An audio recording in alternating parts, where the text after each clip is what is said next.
carry the whole hive and colony on her own two wings. True. Imagine. Look, Chris, I understand what you're saying, but I think that my plight is significantly stronger than any queen bee's. Wow.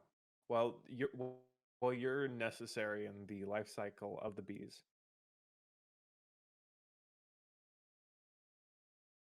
Yeah, but like, if you're flowers and bees, like, aren't bees? Bees are how you pollinate.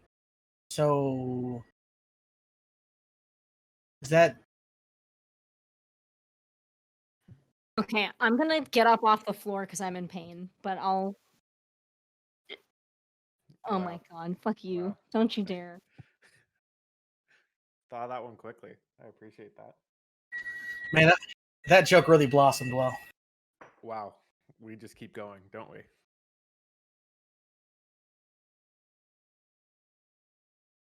Dang, guys, You got missed to miss Saul's joke. Saul's amazing pun. Does someone want to share in the community Discord that we're live? Yes. I can do that. Okay, Mars, you do that. That is within my realm of things that are possible. And while that happens, let me do the thing. The thing. Okay. Thing. I love Hello the thing. and welcome to Turntables RPG. We are an experimental tabletop RPG stream where the continuous narrative of our story is passed along from GM to GM, allowing all of us to take turns role-playing as characters in the cast as well as I hope this flexing our works now. GM skills. Sorry, Moshe. Currently, we are playing a game called Monster of the Week, created by the lovely New Zealand man Michael Sands. Involved when you are the game master, you are also called a keeper. I believe it's like Keeper of Monster and Mystery is the full title, which I think is really cool. If you could not tell already by my fabulous red folder, I am the current keeper of the current mystery. This is the third session of this ongoing mystery. Third of how many? I don't know. We'll have to see how our players do. A couple of two. announcements. It's funny because it's funny because time stuff. A couple of things that are important to say. We have social media. If you aren't already following us on Twitch, please do so. If that's where you're watching us now, or if you're watching this on YouTube, then you kind of already know where we're at. We also have Twitter and Instagram. We also have a Patreon. On which you can get some exclusive content as well as some not exclusive content, such as the very fabulous phone backgrounds that Chris and Mars both made somewhat recently. They are very cool. Also, the Spotify background playlists right now. for Teddy, Alex, and Chuck are currently up on the Patreon as well, or for free for Nice. anyone to check out. If you want to know what Chuck listens to while he's sad or happy, both, get in on it. Get in on that. You're muted, Chris. If you want to listen to 30 sad love songs, have I got the playlist for you? There you go. If that's not incentive enough, then I don't know what to tell you. What else? Yeah, follow us on social media. Also, our fabulous character art was made by Patrick Costa at PCInc_ on Twitter and Instagram. He makes really cool stuff. I encourage you to check out the other work that he has done. Also, just really rotating my brain around itself right now. We are going to be streaming our PowerPoint party tomorrow, Wednesday the 19th at... So what time? 7 p.m. 7 Central, o'clock 8 p.m. Central Eastern, time. 5 p.m. Pacific. 24 hours 8 p.m. from now. Yes, 24 hours. Well, there you go. So, if you want to watch us give potentially very cursed presentations, please come join. And in fact, some of us have actually not seen each other's presentations yet at all. So for some of us, it will be the first time. Yeah, what else am I missing? Later this month, we'll have other streams. We will also be having our improv night this Saturday, May 22nd. It's going to be a lot of fun. Again, make sure to follow us on social media in order to keep up with updates for that. Yes, but it is this Saturday, May 22nd, here on Twitch. And we're very excited to share that with you, or at least just have a fun night together. I think is really the important part that we need to remember while that happens. And then as we press forward in the month, we will be also releasing the Tiny Tables, where we were playing Metahuman Uprising with Dustin as our GM, and where we got to play really cool and also cursed superheroes. So that feels like years ago, and I feel like we've waited too long. Yeah. I miss the world so much. I think that what that means is we just have to play again. Yeah, probably. That is true. Yes, but again, thank you all for hanging out with us and continuing to support us. Again, follow us on social media for updates. As far as But I think that's all. but really, guys, come on, fellas, madams, all my friends of every gender. What about Twitch Prime? Oh, Imagine, if you will, you are walking through a door, and behind that door is Twitch Prime. It's me. I'm also Twitch Prime. I've become one with it. I was actually, my uncles. I'm staying with my uncles. I was talking to them. They didn't know Twitch existed, and I was like, "Well, have I got a service for you? If you like gaming and live streams, and you have an Amazon Prime account, you can actually get a free Twitch sub with your if you link your Amazon account to Twitch, because Amazon owns Twitch. So just do that." I like this timbre that your voice gets when it kind of gets like a little raspy. Thank you. Yeah. Anyway, guys, if you like that, you'll love my presentation voice. It's very true. I think I'm the only one currently who has seen Chris's presentation, and it is True. wow. Exceptional. Well, don't give anything away. I won't. It's I good. won't. Absolutely not, y'all. It is definitely an experience that everyone has to witness for themselves. So tomorrow at 7 p.m. Central, 5 p.m. Pacific, and 8 p.m. Eastern. Yep. Come and hear Chris's timber voice. Mm-hmm. You also That's have channel not how points, Tiny CyberGoji has mentioned. So if you hang out and chat, you'll naturally accumulate some Twitch points, which you can then use to edit emojis, or not emojis, emotes. I don't. Oh, that's You know what I actually mean. a really good point. Thank you, Chris, for bringing that up. If you do have like an absurd amount of channel points, just so that you know, for Saturday, one of the things that we're planning on doing is we're gonna have like preset prompts already for the stream to kind of like follow. But for the improv night, you can spend your channel points in order to highlight prompts, and we will like kind of like take a look at them, and hopefully we'll be able to do some of them. But if you're looking to spend those, I just thought of a way we could do that, but I'll talk to you guys about it after. Yeah, write that down. Yeah. Sticky note. All my sticky notes are not here, so I'm just gonna notepad it. Masha, did you want me to set up a song at all on Groovy? I will do that when we are doing the transition, Gotcha. because it just hasn't happened yet. We'll get there. Don't worry about it, guys. No I have worries. all I have all my shit together. It's all together. Savor the moment. Don't worry about it, guys. I got it. I got the shit on lock. So, without further ado, I think that the recap and entry point into today's session should just happen after the introduction, because I want to make sure it kind of is a fluid one thing into another. So as our hunters are slumbering away, having strange dreams, welcome to Monster of the Week. Ooh.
Fair That's a enough. bush. Sure. And these are trees. So- It's true. And this To is get us on curtain. track before we get off track, Look at curtain. I guess everybody can be distracted by it. Okay, it's gone. Bring it back. Put it back. Meow. Whoa! No, Ah! not- Your eye. No, Chris! Chris has a laser I'm pointer and he joking. almost blinded himself. So a couple of things. First, I am wearing a shirt that describes the way that the players feel today, which is anxiety. Because to give you a kind of general recap, the most bare bones recap of what happened in the last couple of sessions. Our party was taken to the small town of Yellow Birch, Kentucky, where they were told about seemingly monthly killings in said town. Upon investigation, they rightfully assumed that the creature was a werewolf. They met a few kooky characters as well as made a couple of good allies. Ultimately, they captured the werewolf and put it away and had a nice peaceful slumber the same night, but when they awoke, she was weird. Because all of a sudden it was the same day again. The same day that it was yesterday, today, this morning. This is 2020. Groundhog Day. So Wow. We went yeah. different ways. I think, I mean, I'm stressed. does anyone want to give any kind of like big important details of what happened the last time? Apophis messed up the folder, like one of the victim folders. So currently we only really know we only got information on 2 of them from the police station, and then Apophis lied to I'd the forgotten cops. about that. And got just shot. so- There was a lot of lying to the cops. yeah, Maybe. Yeah. We did a lot of that. We did a lot of shenanigans with the Yep. the authorities. So we did in the process of us trying to figure out who the werewolf was, the werewolf turned and like jumped Cassie, knocking Cassie out, and then did what werewolves do, and they clawed open the guts of a man, and then raced into like the neighborhoods. And at the time, Alex and Teddy were with Shauna Burgess, the mother of the most recent victim, and Alex had essentially like won her over in order for her to be like a staunch ally and help us in the fight. But we all ended up kind of like reconvening. Oh yeah, Apophis disappeared because Anne showed up and took them somewhere, and like, okay, Yeah. just gonna glaze that over, I guess. And then we all met back up. Chuck, Chris, what happened to your car?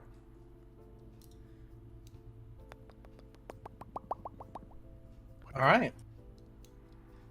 There was a car.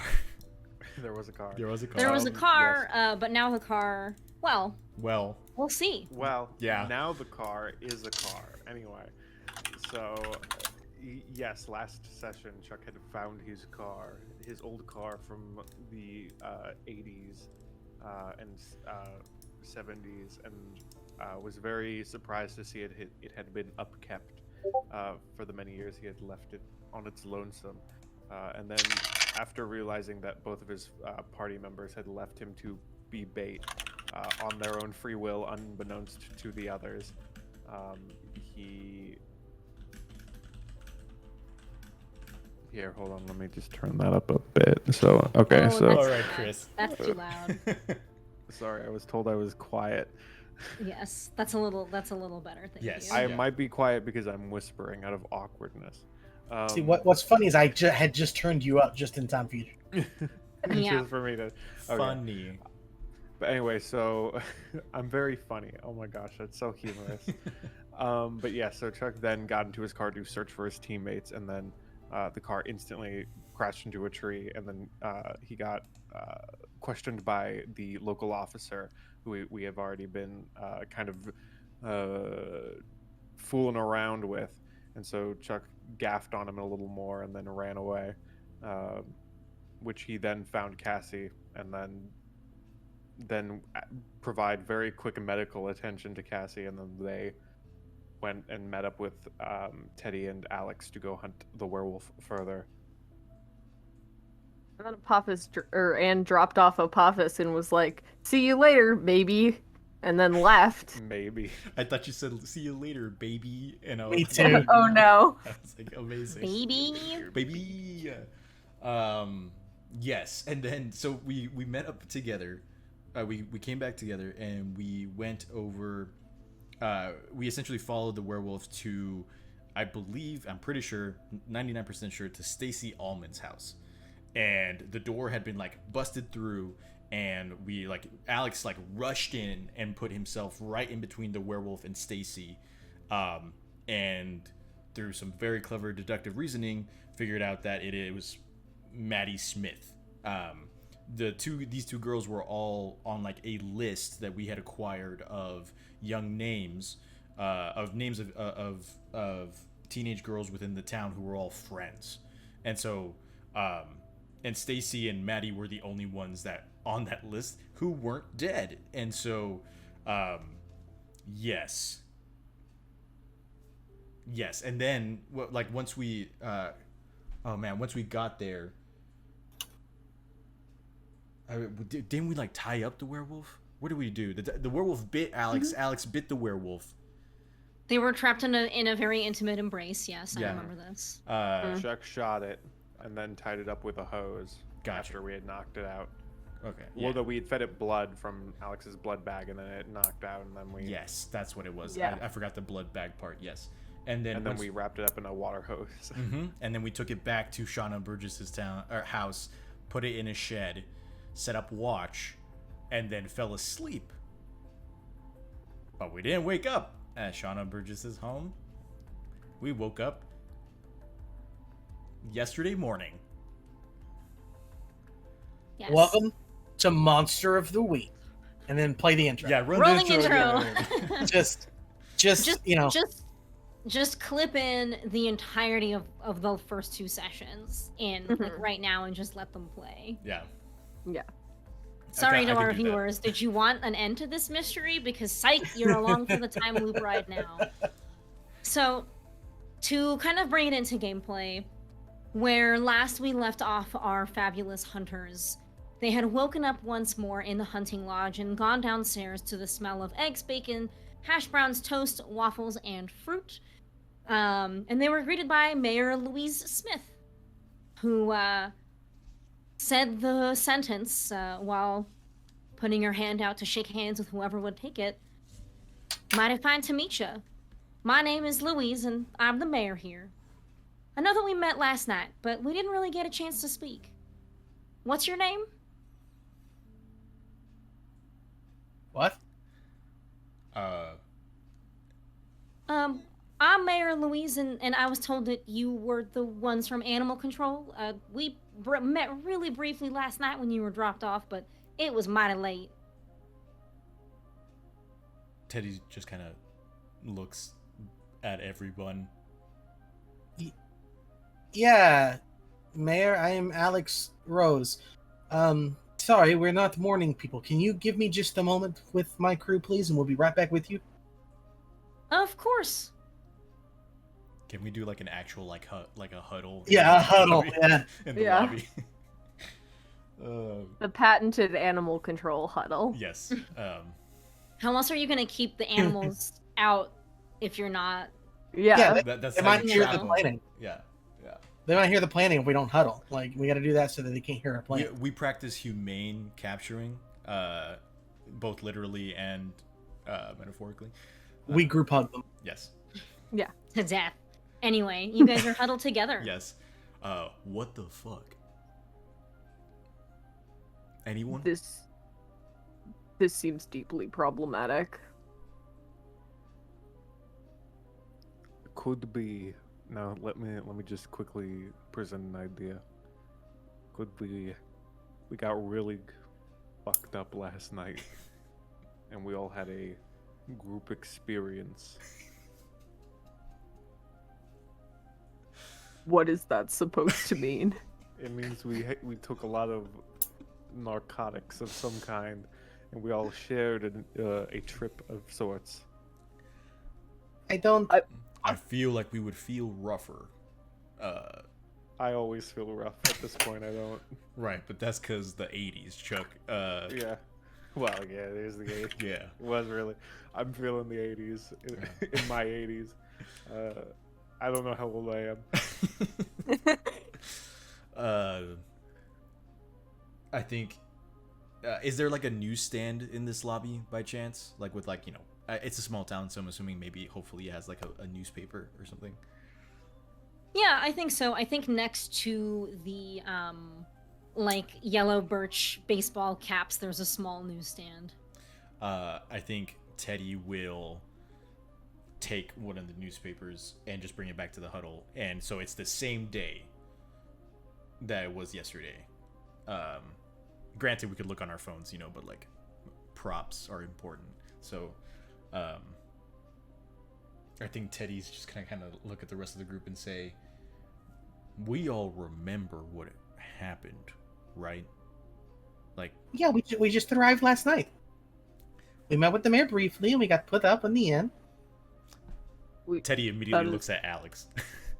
No, she's being facetious. Do not. Yes, and I You're think no that fun. when we briefly discussed this, it was after the stream, so for the sake of our audience and for the sake of confirmation for you guys, you do remember everything that happened yesterday. It feels weird, like it feels a little bit like a dream, but yes, I am not equipped, nor do I hate myself enough to run a mystery where all of you lose all of your memories of the previous day. So, just not gonna happen. Right on. Hey guys, do you want to watch the same exact session on repeat for the next? Okay, so just really quick, I'm gonna go off on just one quick tangent. Promise Okay. it'll be done. Mm-hmm. There is an anime called The Melancholy of Haruhi Suzumiya that came out in like the early 2000s. That was huge, by the way. It's still like they still make movies for it. Mm. But there was something called the Endless Eight, where legitimately the exact same thing happened 8 days in a row, because time was in a loop. But no one remembered it except for one person.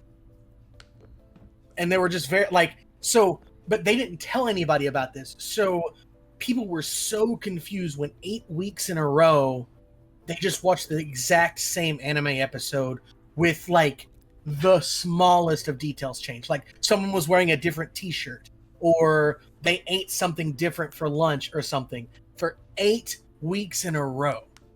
Sorry, I just wanted to bring that out that could have been the case here, everyone, but it's not. Why would they do that? Well, I have no idea. I But like. this I'm is not gonna do that to you guys. a loved series. Like this is a beloved series that is just so popular. They wanted to I save don't- animation cells. But they didn't. They literally animated each of them separately. Oh wow. Okay, Yeah. then yes, they just wanted to be extra, and I respect that.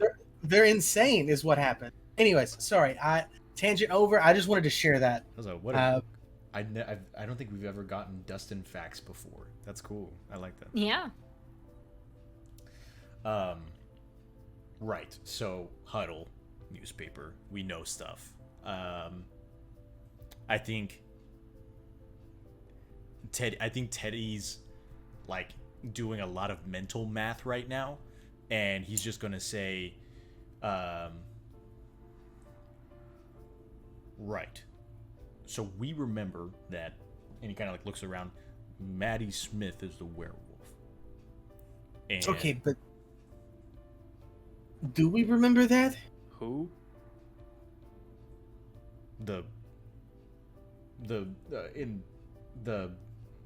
we got a list. We found a list in the woods, right? Oh, Or he doesn't, like, we don't have the list anymore, so fuck. But like I'm not good You with don't? names. Do Wait, we? do we? What? You're the keeper. You're No, supposed to no, know you this. can't shrug. We're asking, so we're obviously Yeah. looking for it. Yeah, we're Well, like, who would have it? Cassie would, right? Yeah. yeah, Cassie would have it. If Cassie has it, DM me. Because Stop, Damn you, please. Dustin. Oh my god. Um, Dustin, why do you do this? I mean, Teddy's a smart guy, so he's like he remembers things, and so like he would like look at everyone and be like if we're going by the D&D rules of intelligence versus wisdom, and intelligence is information recall, but like so he's just gonna kind of like look at the group and he's gonna say, Marie Burgess was the most recent victim. Her mother is Shauna. She lives at this location. He lists off the address. And he says, Alex and I went to talk to her yesterday, and when we went to go fight the werewolf, it responded to the name Maddie. And on that list, Maddie Smith was one of the names, and she was attacking Stacy Allman, which was also one of the names on the list. And he kind of like puts his head, and he's like, am I remembering this wrong? let's see. And Cassie's looking down a list of paper. Let's see here. Gosh. I mean, there's a few on here. What? Are the names Stacy Allman, Maddie Smith, and Marie Burgess on there?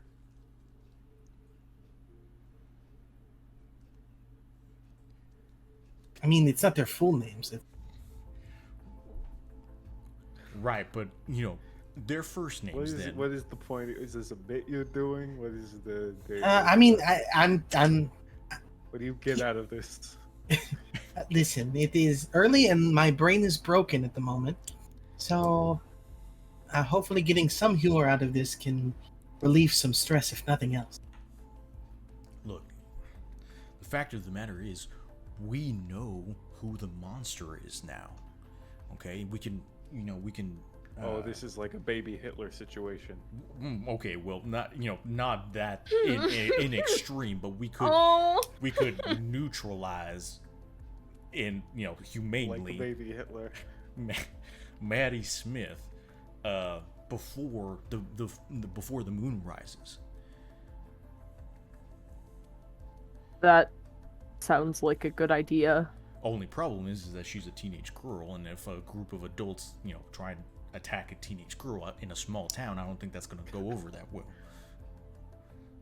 We shouldn't need to attack her. She should still be human, so we could just like talk to her and try and get her to safety. I agree Yeah, with that plan. we can just kidnap a teenage girl. It'll be great. No. Teddy quickly like pokes his head out of the huddle and looks over where the mayor is to make sure that she's like not like just like 3 feet away, just like she's got a handful of like. Oh boy, she's got a handful bacon. of blueberries, and she's just like plucking them into her mouth and just waves at you guys. Yeah, I wish I was like, oh, she's just got a handful of cut melon, but like that's gross. Question for Teddy. mm-hmm.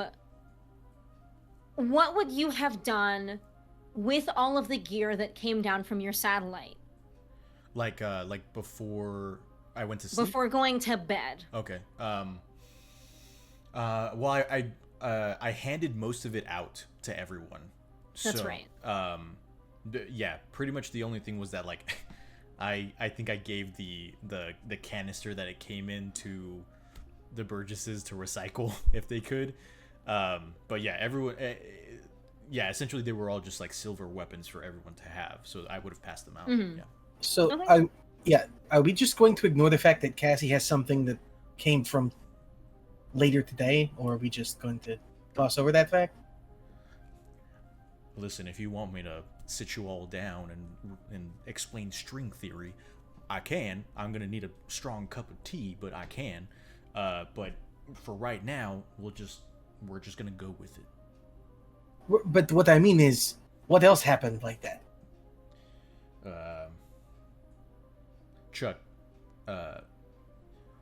check real, on the down low. Check your revolver real fast. Chuck pulls out his gun in this lodge. It's Kentucky. It's fine. Open. Are there silver bullets in Chuck's, Yes. chamber? There are. Yep. If I know metal, he says, pulls out one of the bullets. That's silver. You should not It leak. tastes bad. Yes, so you all check your pockets and your belongings, and you are realizing that everything that was on your person when you went to bed, and I understand it might be a little bit of a stretch to think that some of you sleep with your weapons, but I feel like it's not unrealistic that Chuck would cradle his guns at night. Fully loaded. I don't want to make that character decision for you, of course. But anything that you would have had on your person, you notice you still have. So, Chuck, if that includes the car keys, whatever weapons came from the canister, etc., that is on, you have it. Okay, so I think Chuck has, at the very least, the silver ammo for his gun or for his revolver. Maybe not his hunting rifle, and then the car keys. Yeah, I think Chuck pulls out the car keys and spins them on his finger. Is anyone need a ride? We go into this teenager's house. I think Teddy's first. I think we just need to talk to the mayor. Doesn't really matter what we say as long as we stick to the idea of being in animal control and telling her that we're going to see the sheriff, because that's what we did yesterday.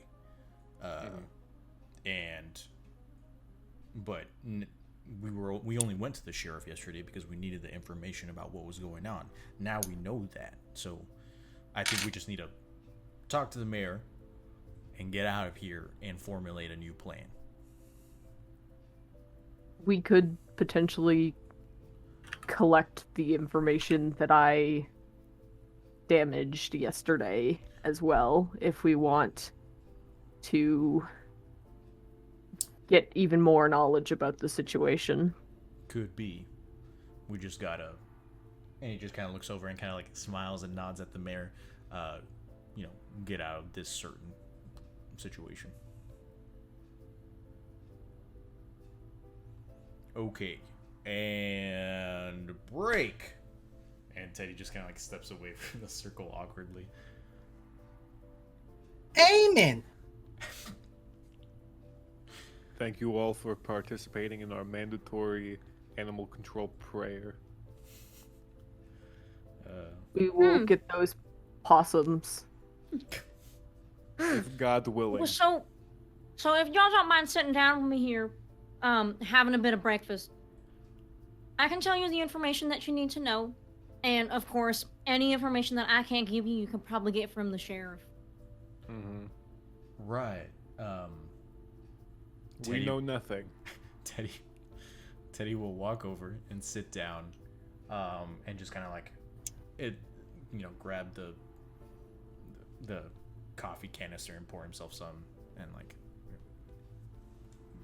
What is the sheriff's name? His name is Ocean McPhee.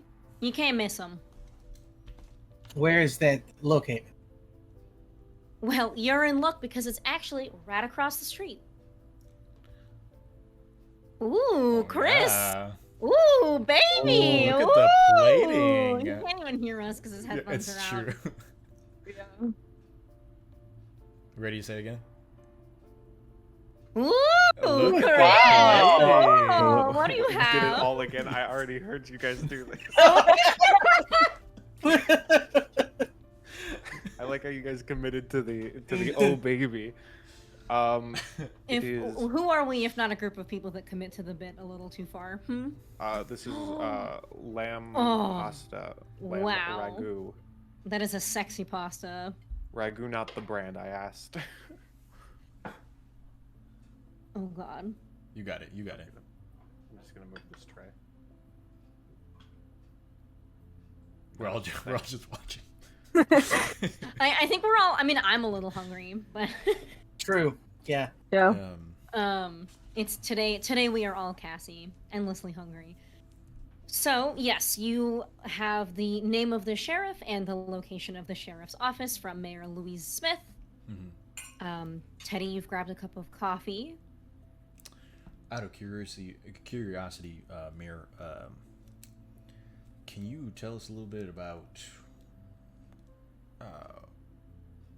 I'm, it's safe to assume that y'all are probably a pretty close knit community. You're right. What, how many? What's the population?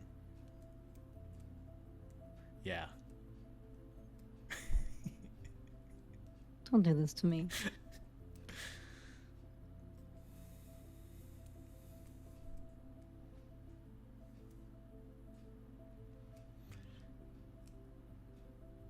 $2,000 people. Wow. I don't know. Is that a lot? Don't That's tell very me. small. Yeah, it's very small. But that's okay. 3,000 then. I live in a Final small town answer. and there's 8,000. Fine. There's 4,000. Okay. The reason being is because in Kentucky specifically, there are things called hollers. We'll that people live compromise. There's 10 people.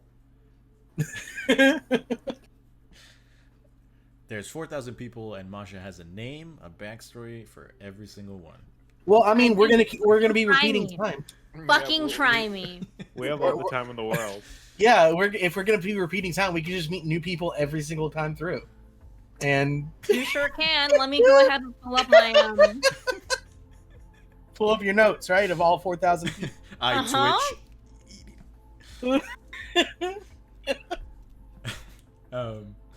Twitch. We love you should guys. call You're a that right. town meeting. Yes, I would like to meet literally everyone here.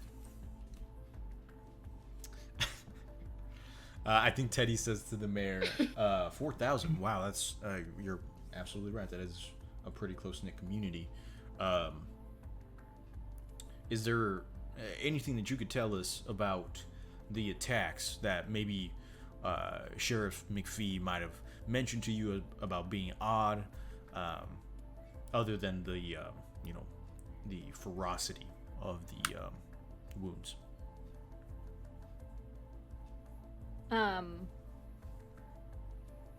For the sake of this being an interesting game, I think that you guys will get the same information from her that you already would have.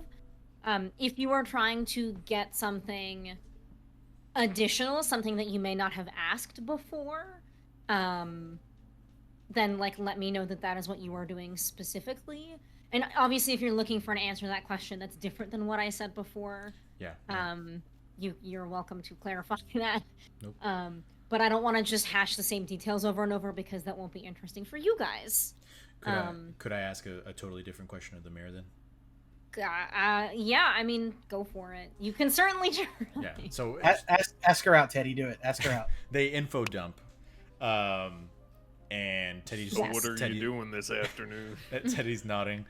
You want to go to Cracker Barrel with me?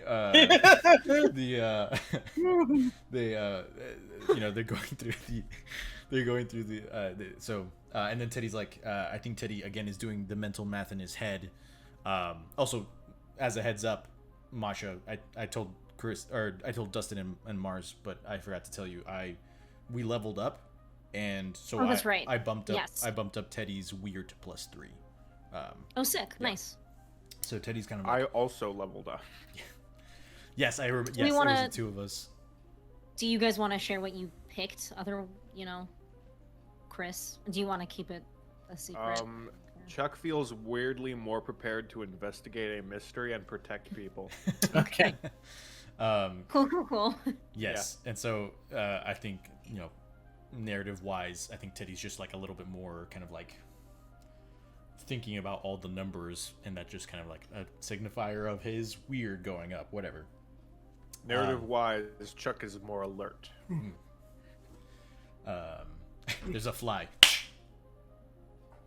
Shoots it. So what are you asking the mayor? Yes. I wanted to ask the mayor if by chance Do you have a map of your town that I could borrow for the day, or perhaps you could point me to one, or at least tell me where the center of town is?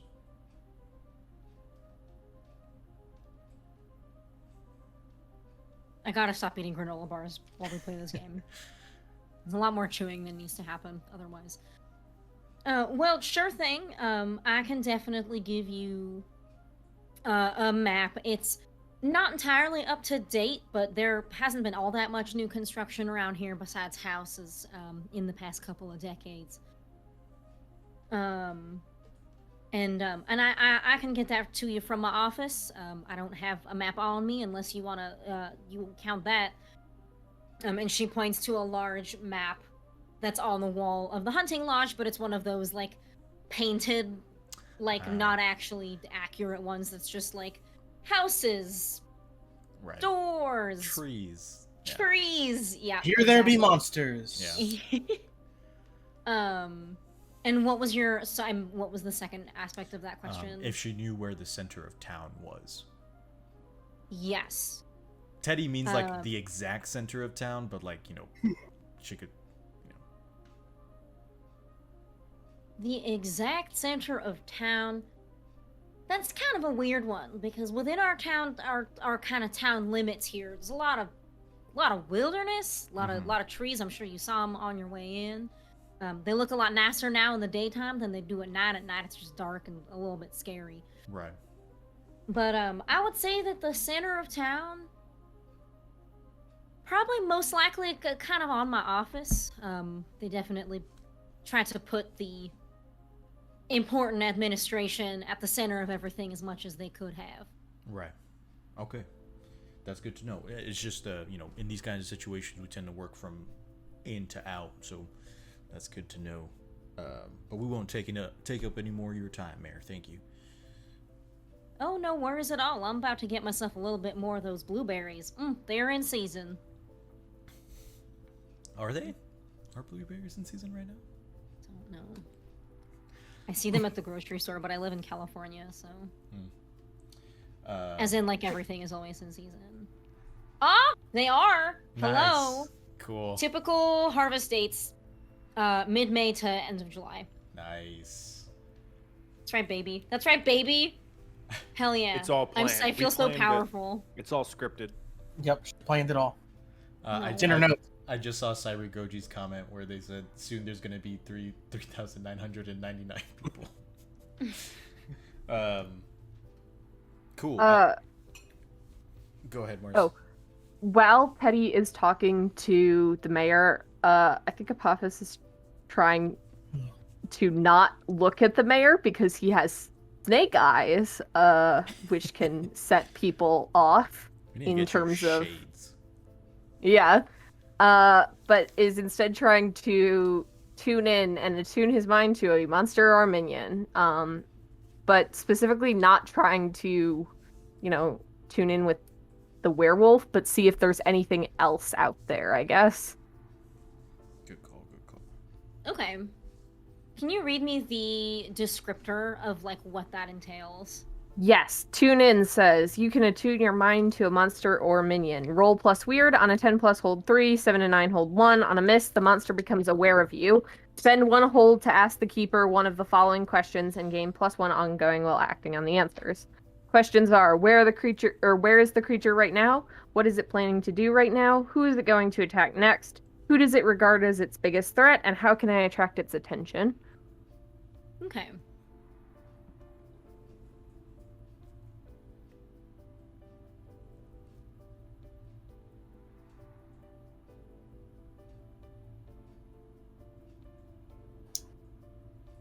I'm doing this because my notes are on my cabinet Okay. here. I'm not like trying to escape the situation, but I'm just like, hello, what's happening?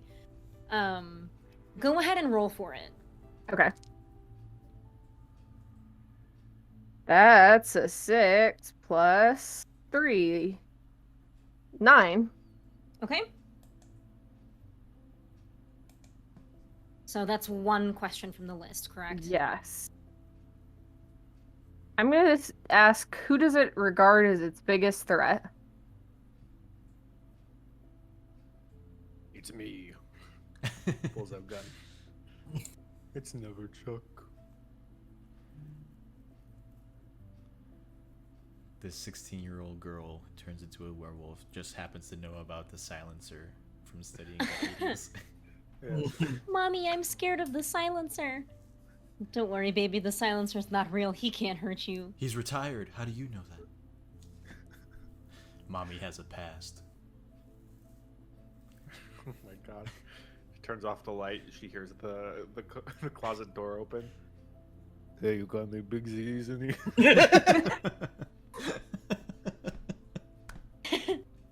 I'm sorry, I'm being quiet for so long because I'm thinking about how Yeah. best to answer this question. So you put your feelers out for some kind of creature, and you are intentionally not trying to find a werewolf this time, but perhaps someone else. And you get this sense that this creature gathers that the biggest threat to them is actually all 5 of you, the group of you. And the image that you see in its mind is actually the 6 of you. It is including Anne. I think as Apophis gets that image, the man's not the snake man is not very technologically advanced, but he does still have his iPad, and I think he's going to try and text Anne. Cause she is out of this time loop area, and I think he's just gonna text her, what day is it? I don't know why I did Apophis voice. Just He's be like, texting it. You But- are Maybe he what does speech day to is text. it? We don't know. Yeah. Yeah. Yeah, he's got big beetle fingers. I can imagine those probably don't have great touch sensitivity. He just uses speech to text all the time.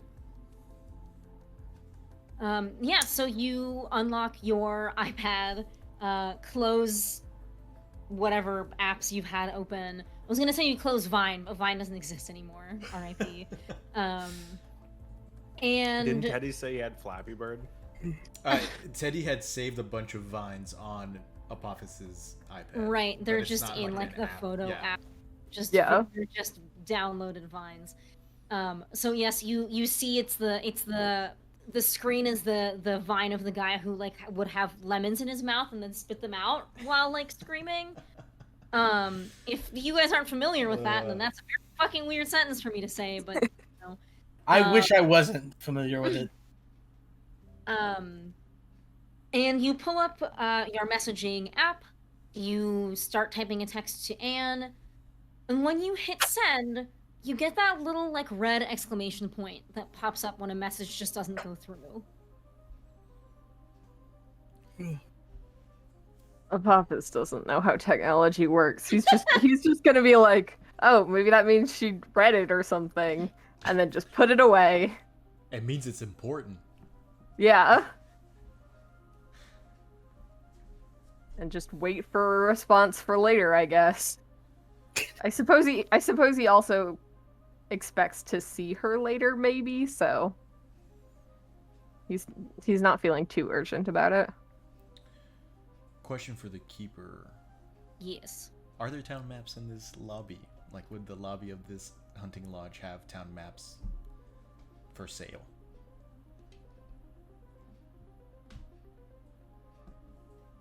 This is a moment when I wish that we did the when we had luck rolls. Mm-hmm.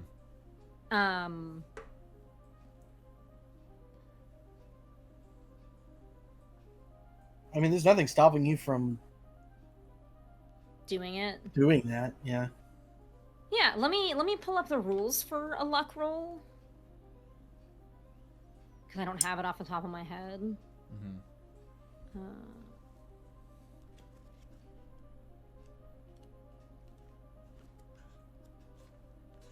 I'm sure this is really fun for everybody. While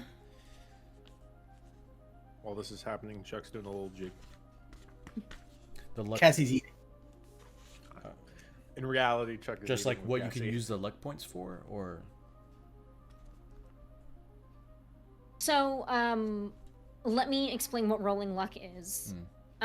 So rolling luck is when something should be left up to fate, the weather, traffic, cell reception, etc. The keeper will ask you to roll luck. Your luck is 2d6 plus half of your remaining luck points, rounded down. On a 10 plus, the stars align and things are exactly when, where, how you need them to be. On a 7 to 9, luck is not on your side, but neither is it against you. Things are not laid out in your perfect scenario, but neither are they laid out in a way that will negatively impact your planned actions. On a miss, fate is against you. There is sun when you need rain, bad traffic when you're in a hurry, and only AA batteries when you need AAA. Gotcha. Is that in the core? Or... It is a crit show house rule. Oh, okay, gotcha. Dope. That's why I'm saying like, I wish we did this. Is that it is not in the core handbook. It is a house rule for other people. I don't know if it's a house rule that they created, or if they took it from somewhere else. But I am familiar with it because of the crit show. Gotcha.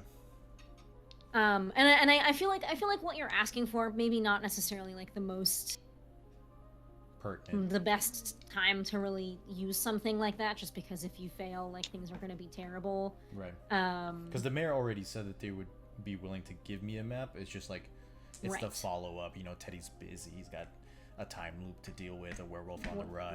What is Teddy up to right now? Yeah, I'm just gonna go ahead and say that this small town of Yellow Birch, Kentucky, is really not like a destination particularly. Like the hunting lodge is, you know, it's where people go when they come to visit, but it's not, there's no real like claim to fame of this town. So I'm gonna go ahead and say that there kind of isn't a map of the town here, but that, you know, the mayor, you can see now, is kind of like finishing up her 14th handful of blueberries this morning, and has walked out the door, and you presume is walking back to her office kind of in the center of town. Gotcha. Okay. Is there anyone else in this lobby that could overhear us talking? There is the owner of the inn, who I don't believe I've given a name, but you guys haven't asked for it yet, and don't, because let me just describe things first. The owner of the inn is also kind of like in like a comically large chef hat, and is the one kind of like putting out all of the food for this breakfast buffet. And he's just kind of like zipping around, like catering to people. I think that there are a couple of other people who are just like really far away from you guys in this big hall with a bunch of tables in it. But you can assume that they are far enough away that they're not going to overhear. Bartleby Prime. In chat. Someone will be smurf pooing in the future. Now that's a phrase I've never heard of in my life, and I wish I never had. Thank you, Bartleby Prime, for the first content, my man.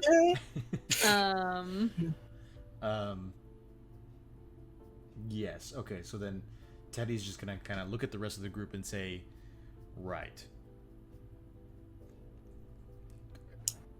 Do we want to have our planning session here? Do we want to go outside?"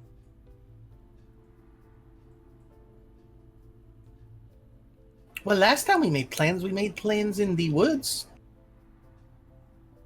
Woods are a good place to make plans in.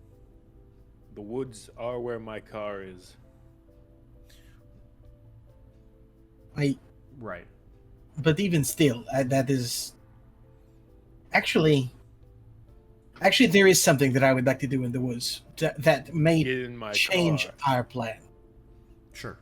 Then let's go ahead and head out then, because... all I can say is once I'm in the car, I would do better at things. Then let's go ahead. I doubt all of us could fit in Chuck's car. Well, you know. I have problems fitting in most cars. Right. We can, like, strap you to the back. Well, I can just walk. Okay. I want to go check where Cassie found that note and see if that note is still there. Sure. Makes sense. I mean, I'm not the biggest fan of paradoxes, but sure, yeah, let's go. To the woods. Yeah, and I think Teddy's gonna go ahead and fit down the rest of his coffee and get up and begin to head out.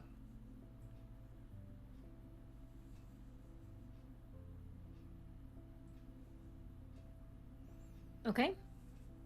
Are the rest of you also heading out towards the woods? Yes. Chuck's going for the car.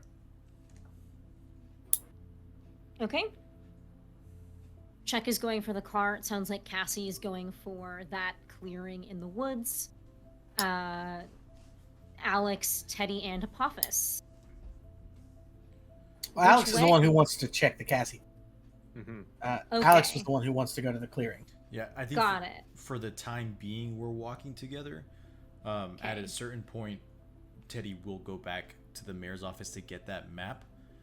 But I think he's just kind of like currently very much kind of like just talking while they're walking, and essentially the idea is like, so what kind of situation are we in? Are we in a Groundhog Day time loop? Are we, what is this magic? Could this be a natural phenomenon? I mean, Could be hell. you know what, Chuck? I'm definitely not willing to rule that out. It's or could be just our luck. Yeah, it Yeah. could be just a strange coincidence, and we won't repeat tonight as well. I kind of don't want to try. This worries me. The fact that there's a power that big that can just loop us constantly. We're effectively trapped here. If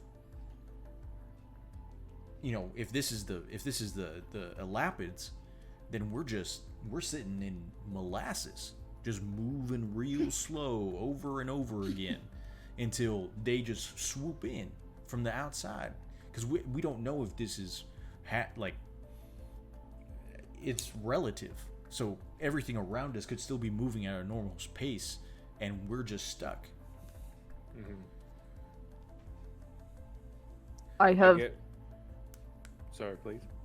I have sent word of our situation to Anne, and if today truly is the same as yesterday, I'll see her later, so I can ask her opinions. You saw Anne yesterday?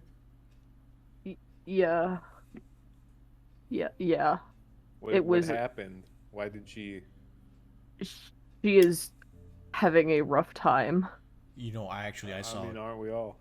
I saw Anne drop you off, but she left before I could ask her to stay. Yeah, that is true.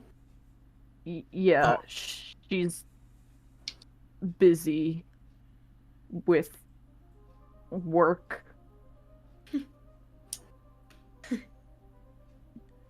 Man, Apophis is a bad liar.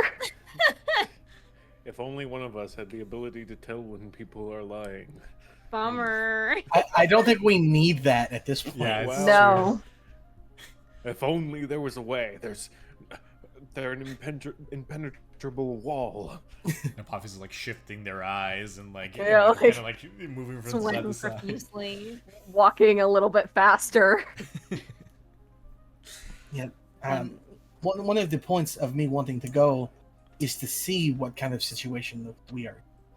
I mean, that note should be gone now, even though it shouldn't be, and it is something that that interests me. If that is the case, then are there things that we left behind that could still be? Or is it just things that were on our person that were reset? That's a good question. And there's obviously the question of if Teddy never calls the satellite to send down weapons, do the weapons ever come here, or now are those things forever in a state of existence but also non-existence, similar to the idea of Schrodinger's cat? Schrodinger's bullets. That's a very astute observation, Chuck, and actually brings up a really good point. And he like checks his watch. So like in the last session we RP'd that, you know, that Teddy's satellite was like currently orbiting on top of like Africa, like near Nigeria. If he checks his watch, is the satellite still orbiting in that location, or has it transitioned farther in its orbit? So what does it look like on your, like, is your watch, like, I'm kind of imagining like an Apple Watch almost, where it has like a touch screen and like a I wish I had my user interface. Is that what your watch shows you? Yeah, It's like a map. Essentially, like normally it looks like a normal like analog watch face, but like it'll shift into kind of like a little computer screen, but it's specifically just for like kind of communicating with the satellite. And so what it would look like on the watch face would be like, you know, a little green dot, kind of like, and like the oval map of the world, you know, where it's like all unfolded, and like where the dot is, yeah. where the dot is currently on that map, you know, and so that's like, because the satellite isn't with us, you know. It's if we're running under the terms that this temporal anomaly is at a limited radius, then the satellite wouldn't be affected. But if the satellite, you know, there's a lot. So where's my satellite, Masha?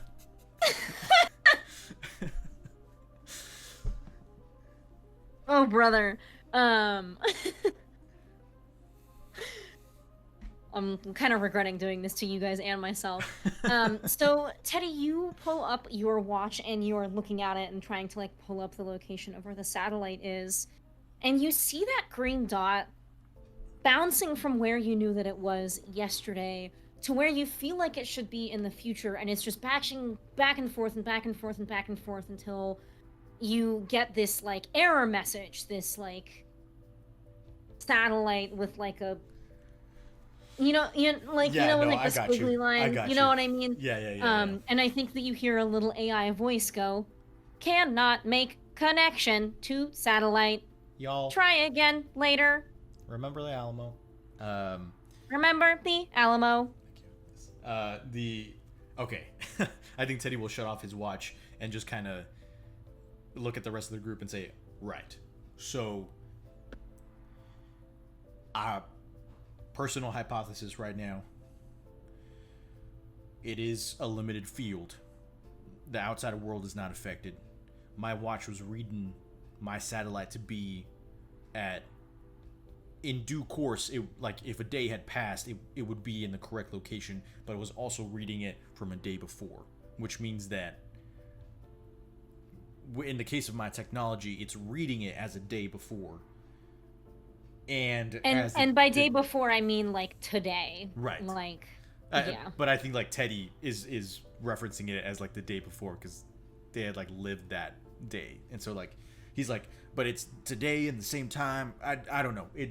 So essentially, I'm pretty sure I could still call my satellite if need be, because it worked yesterday just fine. But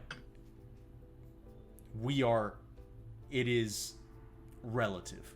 The world outside is moving at a normal pace, and we are stuck within a time loop within the, I don't know, maybe the boundaries of this property or this city in and of itself. Do you think we could just drive out of it? You know, like what if we just left? I'd be willing to test it, but that kind of, you know, it's us, so it's never really that simple. Yeah, I know. I just felt like maybe it'd be fun to ask. No, I like I said, Chuck, if you want to try it out, I'll definitely go with you. But it's just... So here's my pitch. We get my car. Mm-hmm. We go to the teenage girl's house. Okay. Kidnap her. Drive as far Now, away as we can. You lost me. And then by the time the moon rises, we're out of town. And we have a werewolf in the car. That does not help us. I mean, it helps the people of the town, but I get the feeling you have positive emotions towards your car. Well, better a werewolf in my car than in your town. That's what I say. I mean, okay, we still... Masha, like, approximately what time is it, like, right now? Like, 9 a.m. or, like... I think that you guys woke up around dawn, so it's, well, okay. I guess what time dawn is varies. I would say that it's probably like 8:30. You Okay. spent a good while chatting with the mayor, having a little bit of breakfast, and now you've been walking and talking for a while. Sure. And actually, it's at this point that Cassie and Chuck, you both kind of recognize that this is where your paths diverged in the day before. So, just so you know, like the forest is starting to look familiar. Well, I'm gonna go get my car, and then I will go to a secondary location. Could you? Trying to think. We could. Cassie, Alex, Apophis, if you want. Y'all can check for that piece of paper. Chuck and I can go get the car. Just having a way to get around the town fast is going to save us a lot of time, because we still have a little less than 12 hours before the sun sets and the moon rises. That's a lot of time to figure out what's going on and hopefully still try and stop the werewolf. Right. Well, we know the werewolf will at least, hopefully, if things are truly happening exactly as they were, the day prior, they should end up at that clearing to attack Cassie. Right. But that also puts the gentleman in danger. So either we take the initiative to try to hunt down the werewolf while they are still human, or we wait it out and hope that we can catch it before it takes on another victim. I can look around the woods for its potential future victim. So here's my pitch. Alex and Cassie will stay and hide out in the middle of the woods alone together so they can talk and have some good times with each other. And then Apophis will roam the woods, and then me and Teddy will go look for the girl normally in the town. Now, so here's the thing. What is it? Moths? Or something? Do you mean the butterflies? Butterfly effect? Sure. Is that what you're getting at? Yes, butterfly effect. Like that movie. Right. I mean, movies aside, she has a point. What if the things that we do change where the werewolf ends up in the evening anyway? Then we don't affect large things. So if we see, like, for example, the man that we saw yesterday, the man that we know died, we saw him at the hardware store. So there's what we shouldn't do is go up to that man and say, you're gonna die. Yes, you're gonna die, or stay at home or anything like that. Let that run its due course. But small things like finding this piece of paper or getting Chuck's car, like, these things are things that don't have a lot of strings attached to them, as in interactions with actual people. So we should just leave those be. Now, where it gets the things that we did that other day, it gets a little trippy, because technically, the theory of general relativity says that none of this should be happening anyway, but it is. So we are now operating outside of the terms of normal physics, which is actually where I thrive. But the idea being, we just touch as little as we can as best as possible. Realistically, right now we were heading towards the sheriff's office. We technically don't need that information anymore, but that will change. The sheriff will probably come looking for us, something along those lines. So if Chuck and I can get the car, then we can drive over to the sheriff's office and stave that off, kind of fix that little thread of time. Now, so you're going to pour coffee on the police officers' things? We're gonna touch base with the police officer, and that's the major kind of knot on that thread. The smaller ones, which are like the coffee spilling and us just leaving a terrible impression, we could, that'll probably just happen anyway. But the idea is that we have to hit that one knot first. And so if we can just get this car and head that way, we should be okay. It's just that we just have to be very careful when it comes to actual interactions with other human beings. Because yeah, sorry, continue. Apophis is just holding his head and going, "Don't talk to other human beings." Got it. I don't know. But first, we need to figure out what kind of situation it is. Chuck, would you be okay with waiting just a little bit longer to get your car so that we can figure out if the note's even there? Okay, that's fine with me. Keeper, are we to that spot yet, to that clearing where Cassie had originally been? Yeah, I would say so. It's broad daylight, and Cassie's been there before, and I think that you make it there no problem. Question for the key. Oh. No, go ahead. Just another quick question. What time did Anne show up yesterday? Because Apophis definitely wants to be alone by that point because he has a feeling that the reason that Anne didn't show up earlier is because he was with. I believe it was after nightfall, right? Because everybody was running around. So, probably around 6 or 7 p.m. Okay. All right. Yeah, there's still plenty of time. Apophis. Yeah. Right on. So then I guess we're in this clearing. Teddy's just gonna kind of start scanning the floor to see if that piece of paper is there. It was near the fire. He moves that way. He's not touching anything. He's just staring specifically with his eyes. Because there's the only way you can stare. Oh God. Alex is staring with his teeth. Chuck is staring with his fingernails. Apophis is staring it with his nose. My brain is tired from quantum theory. I'm sorry. So Teddy, are you trying to look for this piece of paper? Yes. I'm not touching anything. I'm just looking because I don't want to fuck something up. With your eyes. Why don't you go ahead and roll investigate a mystery for me? Okay. First roll of the night. Only took us an hour and 15 minutes. Yeah. I forget that I'm supposed to have you guys roll things instead of just giving you information for Rolled earlier. Oh man. I rolled earlier. That's true. Yes, that's true. For tune in. You're right. Yeah. It's okay, then we're fine. Yeah. Everything's fine. It's okay. Everything's fine. Everything's fine. Everything's fine. Everything's fine. Everything's fine. What'd you get, Saul? What's that face mean?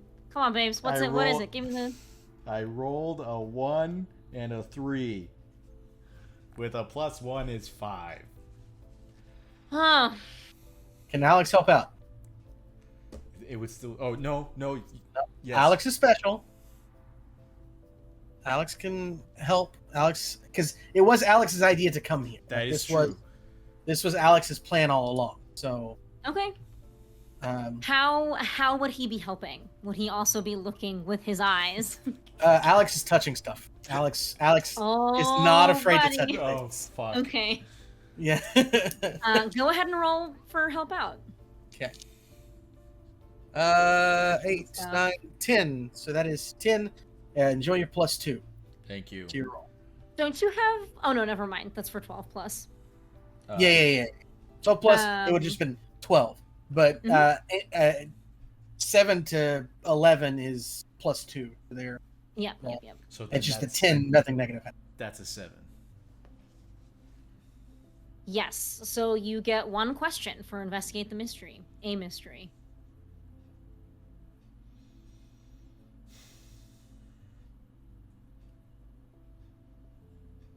So...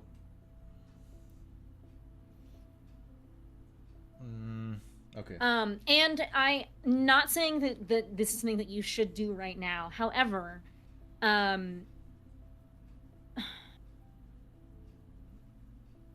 yeah, I mean, I think you guys are aware that this is a phenomena, correct? This is a strange happening. So in Tome of Mysteries, which is like the addition to Monster of the Week, there are specific like rules for phenomena. And one of the things that they added was there are a couple more questions that you can ask when you investigate a mystery and it's related to a phenomena, including how is this phenomenon doing this? What could fix it, cure it, or slow it down? How far does the effect reach? And what will be affected next? Again, like, I'm not going to just give you an answer unless you can give me, like, a good reasoning for how you're figuring it out and stuff, so might not be the best time to use one of these questions now, but just know that you have them in your belt, in your pockets, on your leather pouch, on your person. Could you say the first phenomenon question again? How is this phenomenon doing this?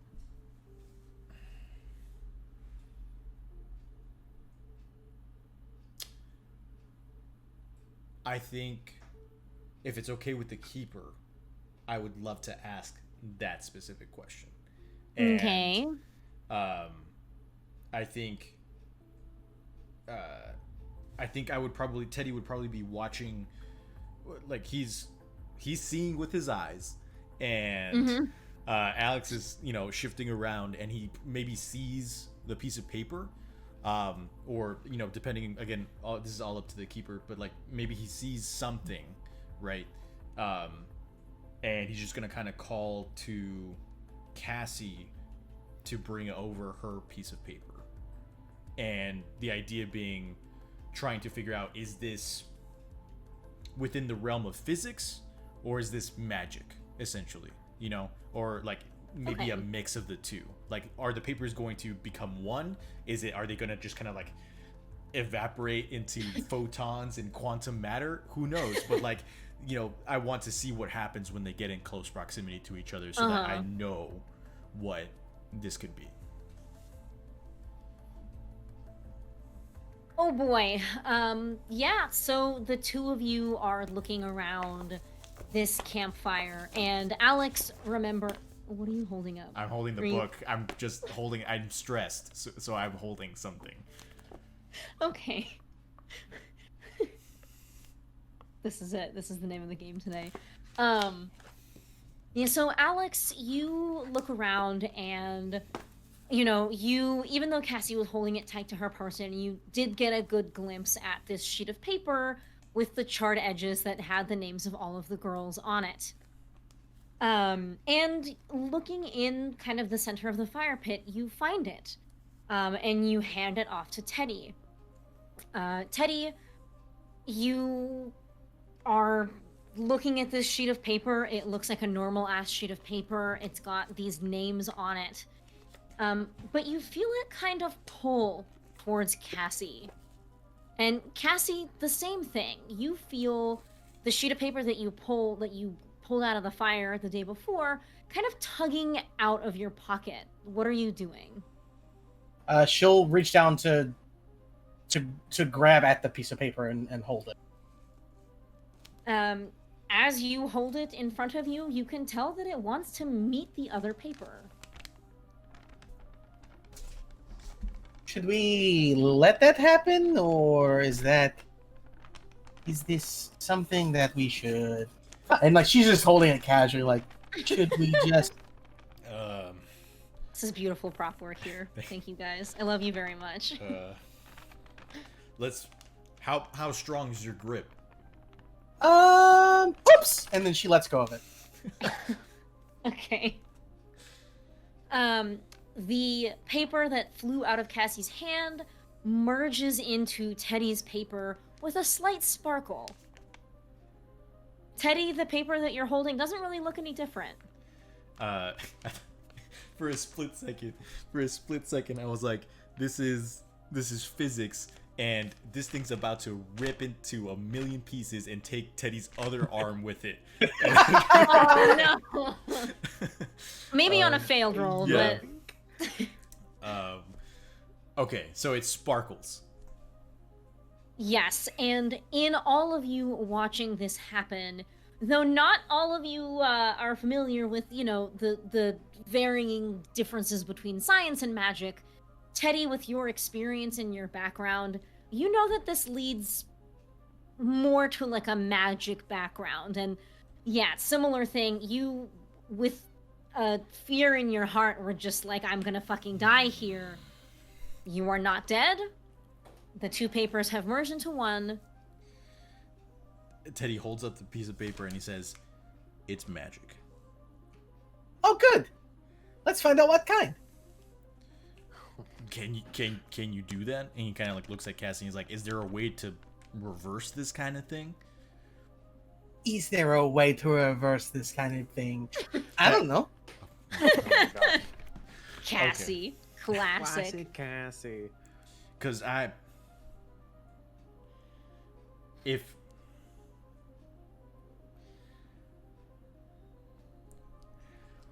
and he's kind of like, he runs his hands through his hair. He's very frustrated. He's like,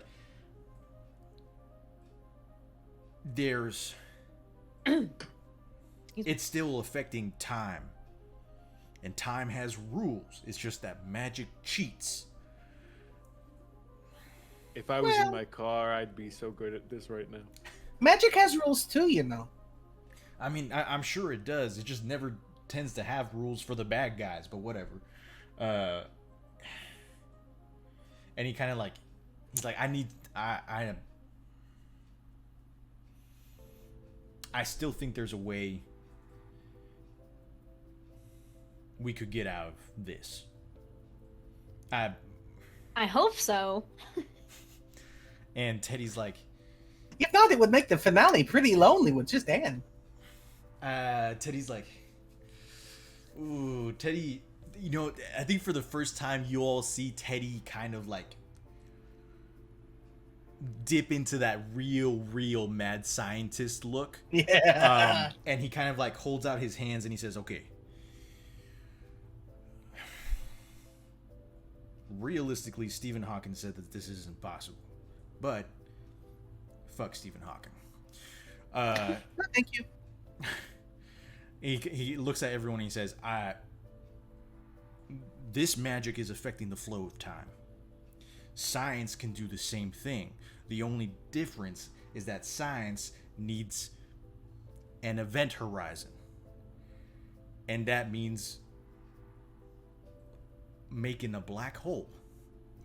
Teddy, if you're about to suggest we make a black hole in this small town in the middle of Kentucky, I'm kind of suggesting we make a black hole in this small town in Kentucky.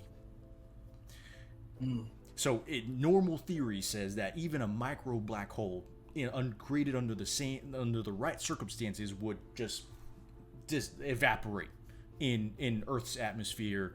It, hopefully, if it doesn't split it in half or consume it completely, but it would just evaporate, doing nothing, just releasing, quantum particles, photons, all the good stuff, just everywhere. But if we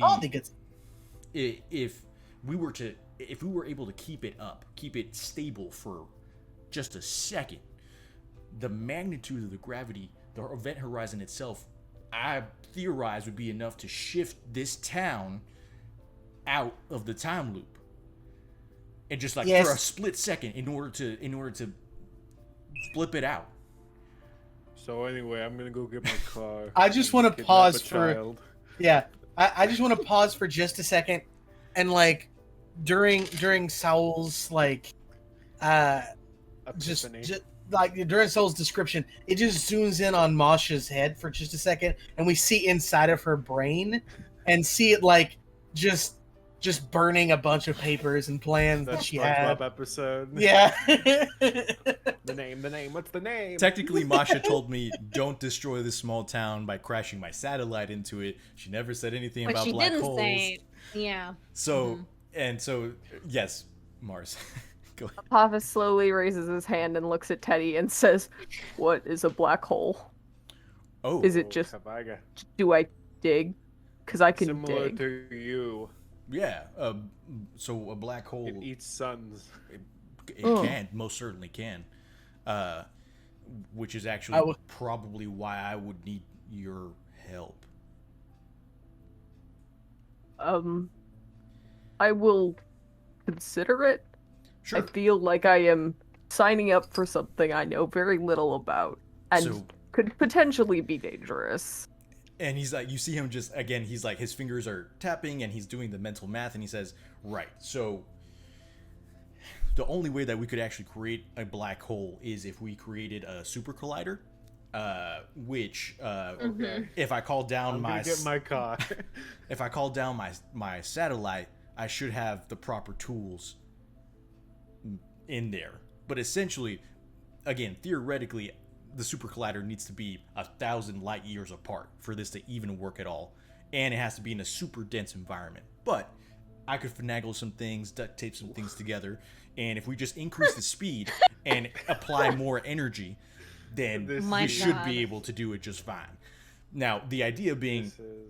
I would need Apophis to stand inside the super collider and have the particles collide with the gem at the precise right moment in order to create This seems excessive. black I feel like hole. we should just beat the Seems werewolf. like So- it could we are cause stuck in time, Chuck. So, hey Chuck, do you want to go get your car?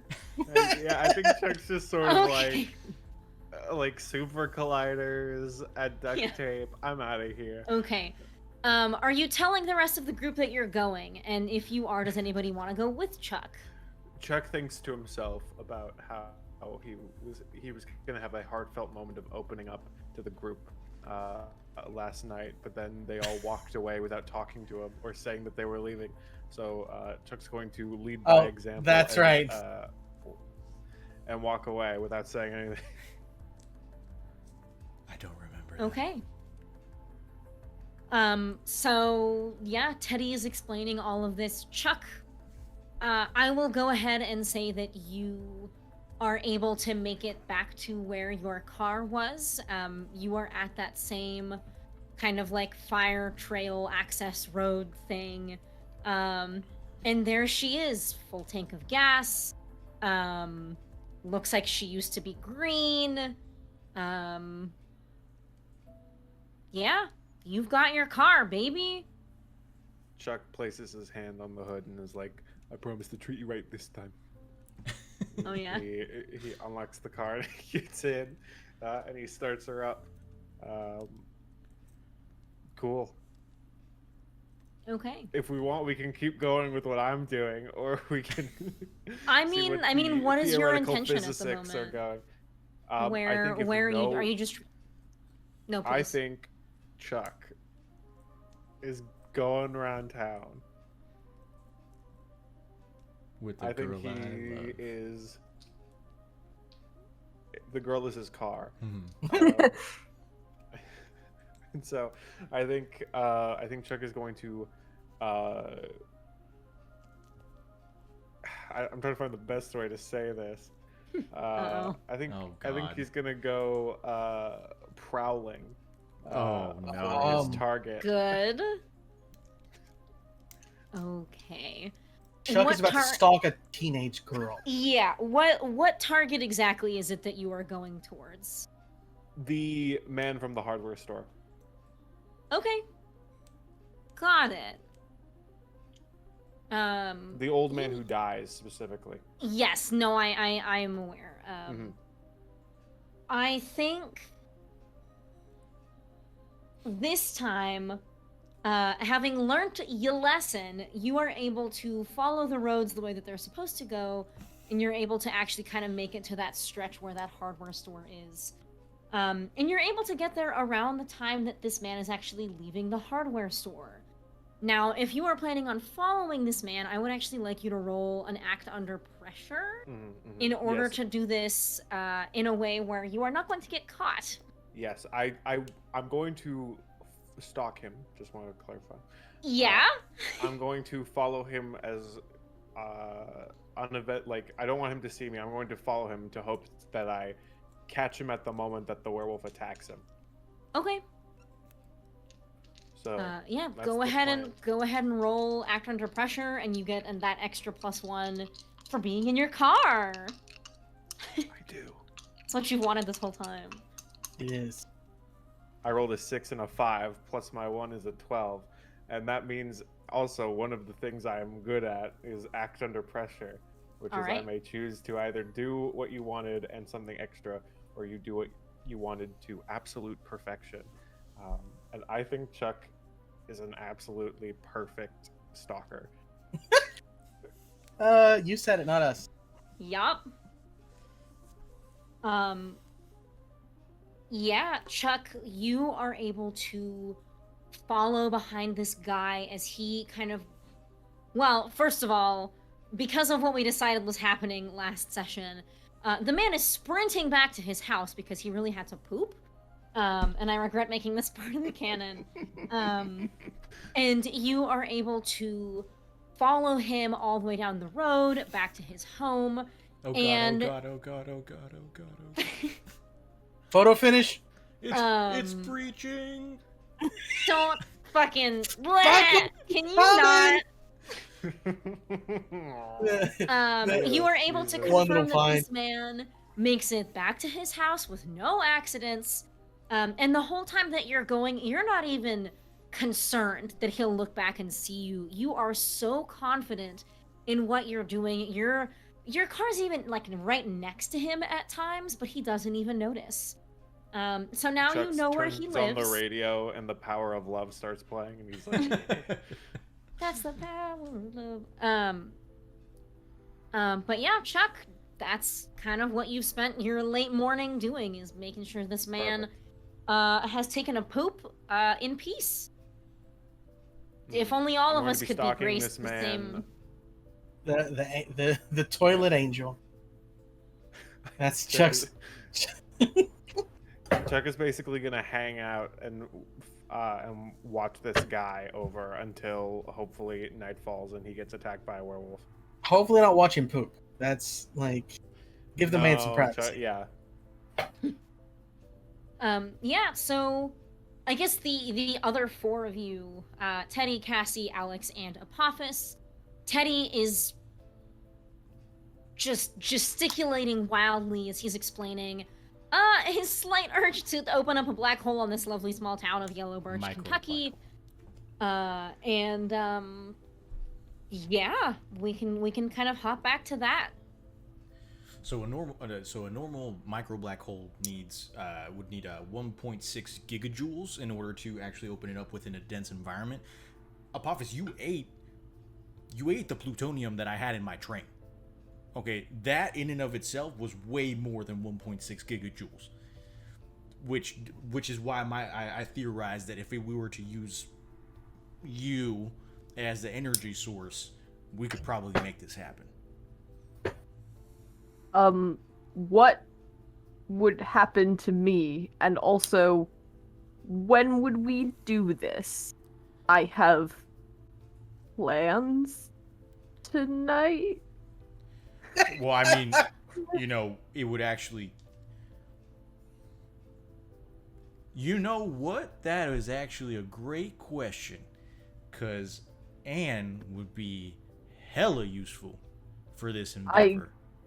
Don't think she would want to do this. She's coming anyway, right?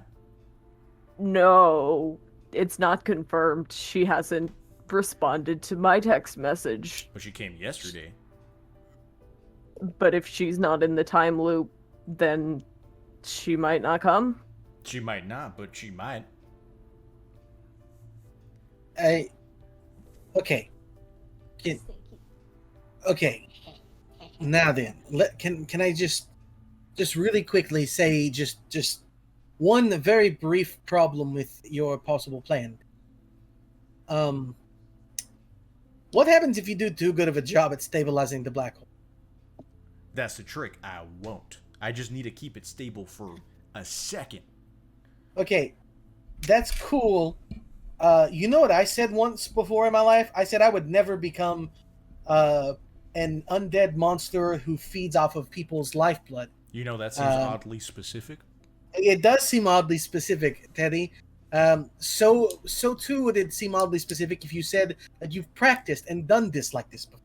No, because it's all theoretical, Alex. It's just how things are. Nobody actually has the means to create a micro black hole on the surface of the Earth, but nobody else has an immortal, probably like limitless power source like Apophis. Just like, I have limits. Also, this feels dangerous. I mean, we are in a dangerous situation. We're in a time loop. Meanwhile, Understatement. Chuck is watching a man poop. Just outside the. It feels like you are concerningly willing. It feels like you are concerningly willing to put myself and also Anne at risk here. I'm putting myself at risk. It's that, like, I don't think I'm sure you all understand, but we usually get out of these situations by the skin of our teeth, right? But this is time we're talking about.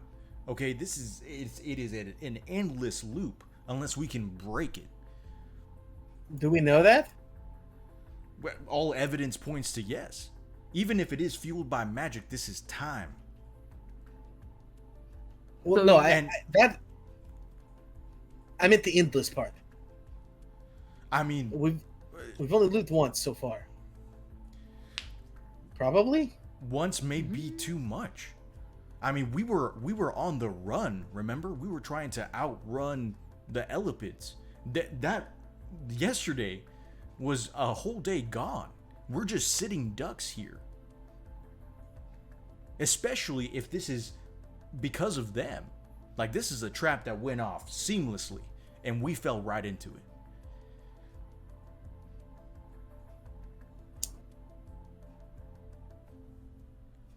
If it was a trap, I just feel like you're going the nuclear option as your option A.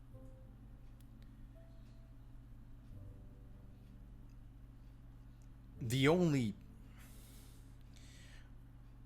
thing that we can do now is get more information.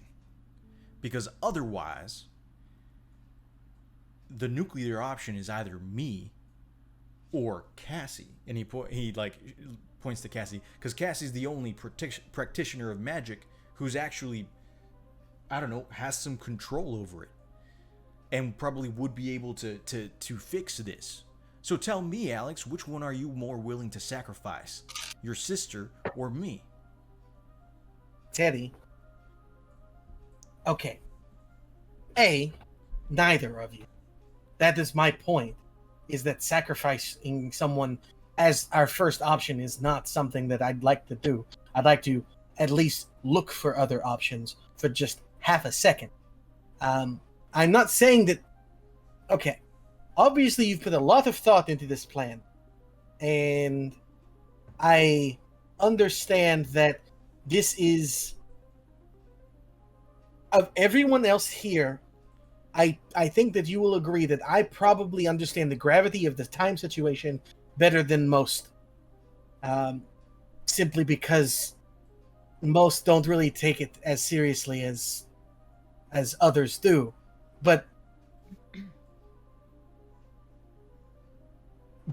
we're talking about creating a black hole on the surface of Earth, Teddy. It would be tiny. Teddy. Like the size of a marble. Like a kid asking for a toy at Toys R Us. Like, come on, Mom, just one. Like, it's a tiny one, Mom. What? Just one Hot Wheels. One. Listen, Come on. Humans can have a little black hole as a treat. Alex, you're right. Okay, I may be getting ahead of myself, but in these kinds of situations where time itself is now bending to the will of magic or to the will of our enemies, like, this is bigger now. This is much bigger than even alternate dimensions. Like, we are talking about a space and time that we're talking about time. We're talking about an aspect of our lives that has never truly been twisted this way. Like we can continue to push forward today and hopefully save those people's lives and stop the werewolf attack and hopefully learn more about the anomaly. But fact of the matter is, if we go to sleep and wake up again the next day, who knows how long our minds are actually going to be able to keep that information. Like what is this is outside the normal speculation. We don't know what a human mind or any of our minds are going to deal with the strain of a time loop, trying to keep all that information aligned while we're still believing we're in the same day. We're past the point of no return now. So we can get more information that we want, but time isn't running out, and that's the problem. That was a good Right. line. But I guess I guess my thought is, if this were the 4th or 5th loop, then maybe I would be completely on board with this. But this is number 2. This is day 2 of day 1, and for all we know, saving the old man will correct the time loop. Like, it could just be that something happened with him, that when he died, some death curse caused the loop to happen or something to try and save him. Death curse. For all I know, Death curse. Teddy just holds up the paper and he's like, "You saw this sparkle. This is magic." And the odds of magic just happening to a gentleman who really needed to shit in a small town of Kentucky, that is It's more likely than you would think. that is it A is man holding his shit in Kentucky? More than you think. it's like there's a robin flapping its wings in Oregon. If a man poops in Kentucky, but no one's around. to Chuck's confirm that around, it so happened. it That's true. Chuck Chuck's is around. If a man is Actually- pooping, Chuck is around. That's a good point. Teddy and Alex, as you two are kind of in this heated exchange, you look around and you realize that Chuck is just gone. Jesus. Well, that is I'm not gonna say unexpected, really. Wait, is Cassie? And Cassie just waves, and he goes, "All right." Honestly, didn't expect that one. You got to keep them on their Full of toes. surprises. Cool. Listen, do what you need to do to prepare, but maybe don't create a black hole just yet. Teddy kind of like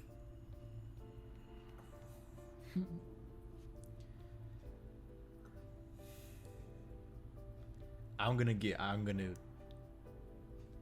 try and get I'm also he kind of like raises he's like, I know that my biggest contributions to this group have come from me writing down the wrong variables for things, but I know I can do this math.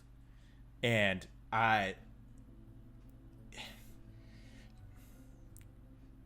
if this is my one chance to actually use my science to save just the 6 of us, the 5 of us, wherever Anne is, then I'm gonna do that. Because you have your job, Apophis can do their stuff, I have my area of expertise. This is it. And what? You think that you've done nothing to contribute to our success in the past? I gave y'all a roof over your heads and a way to get around America. And You maybe sure did. maybe some useful tools around the way. But now that's gone. He kind of reaches over to Apophis and holds up Apophis's hand, like, specifically because of the equipment that he made for Apophis, but sure. Apophis is also awkwardly he- waving. Apophis also- has just tuned everything out. He has no idea what Teddy's talking about, so he's just kind of like in his own brain. Playing It's like- vines. Yeah. It's music. Road work ahead. Yeah. Sure Also, hope it Teddy. does. Teddy did contribute to the creation of Apophis too. Also, Through the wrong variable. Yeah, he's trying to show the purposeful things. I also like to think of that TikTok where it's like, "What's your favorite Disney attraction?" Mine's blah blah blah, or mine's Epcot Ball, and the other person's, "Oh well, mine's blah blah blah," and then the guy's just like, "Epcot Ball." Epcot Ball. Yeah, that's Apophis right now, except instead of Epcot Ball, it's black hole, and he has no idea what a black hole is. Black hole. Apophis is just digging in the corner. I wonder if it's like a donut hole. Just imagining Like- what it tastes like. That's Cassie, actually. I mean, Cassie knows what a black hole is, but she's just like, chocolate covered donut hole. Yep. It's funny. No one ever asked Cassie what her major was in school. So for all you know, she's an astrophysicist. Oh, she actually went. Oh my god, and We Teddy's just been didn't know. mansplaining this whole Oh time. my god, we didn't. We didn't know. We didn't know when Cassie first died. Yeah. We So, didn't know that Cassie got to go to college. But, well, Cassie is the older sibling of Alex, and Oh, weird. I always just assumed younger. no, I mean, who knows now? Now it's wibbly wobbly, timey wimey Wow, with the yes, whole that being is dead also and then true. coming back thing. But then he's also undead, so that's also another Mm. confusing thing. Even I don't know, but I do know what her major was. So Ain't we a You know. wacky bunch? Speaking of being a wacky bunch, what are you all doing? I would say that some more time has passed since having this discussion. It took you a bit of time to kind of get to the woods. Why don't we actually jump back to Chuck? So, right now, this man that you have successfully stalked across town, you can see through his living room window, is just sitting on the couch watching television. I'm just waiting for him to move, or for something to come and attack him. Okay. in his house, I Yeah. will let you know it is still daylight outside, and it's still going to be a couple Chuck's hours in it for the before- long haul. Okay. We just talked about how This is we are the group that sticks to bits over more so than. Yeah. I am Uh. being a good DM. Okay, I am going back and forth between the separated I groups. appreciate If it. Chuck Yeah, wants yeah. to just watch this man, that's fine. I'm cool with that. I just want to give him the opportunity to do stuff. Yes, like Um, Bartleby Prime saying, just as this man has very desperately wanted to go to the bathroom, I'm waiting for his shit to hit the fan. Yeah. The only thing he's Very in danger good. of right now is indigestion. Yeah, so yes, I am actively what is it called? Stakeout. I'm doing a Casing. stakeout. No, stakeout is the correct term. Casing is different. Mhm. Casey would be if he was breaking in. Yeah. Chuck breaks in. "Hey, this is to help you. Give me all your money. God, that's funny. Thanks. Yeah. Trust okay. me. Otherwise, a werewolf eats you. It's crazy. Just give me your money, though. Yes. Just give me your money. Give me your money and any Girl Scout cookies you got in your house. Oh my gosh! I just realized. Like, imagine Chuck just decides to go off the deep end and starts taking advantage. So he just keeps stealing money and then waiting for the day to reset because the money stays with him, and so he just Oh, goes and gets dude. more over and over again. Dude, Infinite money. Item duplication glitch, dude. Wow. Yikes. Okay. Cool. Well, we know what Chuck's up to. The four of Yep. you who are not with Chuck, you are all, while two of you are chatting and two of you are being little chaos creatures kicking around dirt and stuff. Apophis, during this time, actually, is there anything in particular you'd like to be doing while your dad and your uncle fight? Uncle Alex. I have Unless an it's equal getting Alex, so at that was all really close crazy. to like 7 or 6, I guess. Apophis is just kind of sitting there. Like, he's trying to understand the ramifications of, like, making a black hole, but he still doesn't really know what a black hole is. He kind of thinks it's, like, another god. And he's worried about, like, last time he encountered another god, it, like, took over his consciousness and stuff. So he's just kind of sitting there, like, does Teddy want me to just, like, become another god, or like he no idea what's going on, but is trying to grapple his head around it, basically. Okay. Solid. Yeah, I think that there's not much I can add to that. I think that on Apophis's iPad there is like a dictionary or encyclopedia app or something, and so Apophis is able to do a little bit of cursory info gathering on what a black hole is, but understanding of it probably still not all that strong. But I think that you're able to get a little bit of detail from there. Hold up, I'm looking at black Cassie. hole definition. A region Webster's dictionary defines a region of space having a gravitational field so intense that no matter or radiation can escape. Informal, a place where people or things, especially money, disappear without trace. The colloquial term. like the I don't even know space what under your gravity is, so Let me introduce you to my good friend Isaac Newton. Got bonked on the head by an apple, and he was like, "Huh, this has never happened to anybody else." That's how gravity was invented. Cassie, what are you up to? Cassie has a stick, and she's drawing something on the ground. She's been doing this for a little while now, and eventually she just says, "And it's done." And on the ground is a pentagram, and she presses her palm into it. And I would like to roll investigate a mystery, please. Okay. Go for it. All right. That is 8. That is 6 plus 2 is 8. Or, hang on. 6 plus 1 is 7. Same thing. Doesn't matter. Okay. But, other than even Alex couldn't help her. So, investigate a mystery. Cassie has something called forensic divination.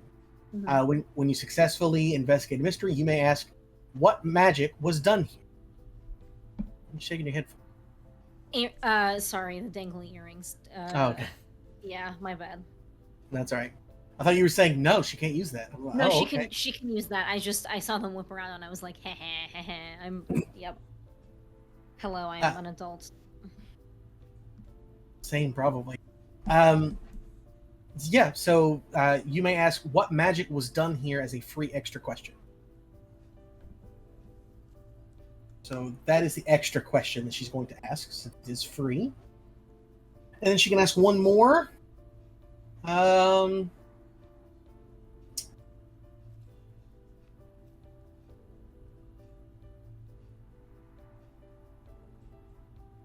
Well, can you answer that question for me first? Sure. So the question is literally just what magic was done here, or what kind of magic was done here? That is literally the question. Verbatim is, what magic was done here? Cool. Gotta love vague shit. Okay. So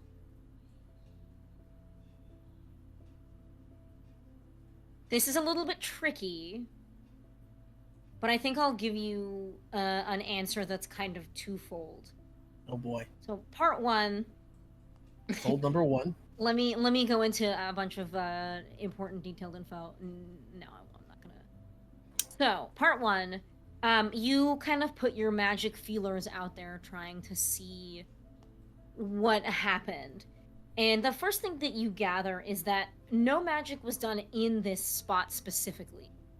So you can kind of tell that, like, nothing here has been really, like, intentionally affected in that way. But you put your feelers out a little bit further. And your experience with magic. Oh no. Anyone?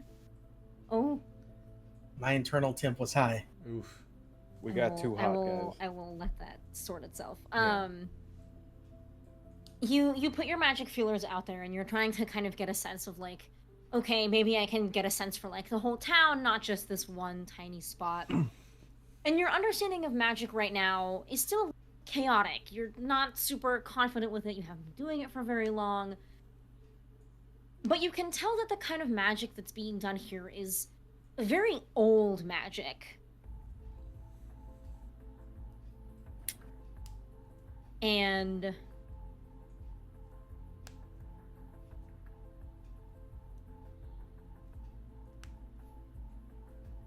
this is the curse. I don't want to give you too much, but I don't want to give you too little.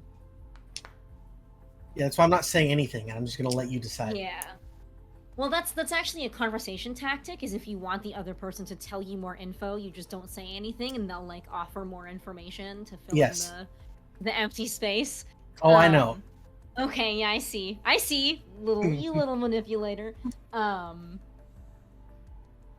I think that is what you are going to get for now. And I am giving this to you with the caveat that as Cassie goes around, she might pick up a few more snippets here and there, of like what kind of magic is happening here. But I think that in this exact spot, that's all that you can get so far.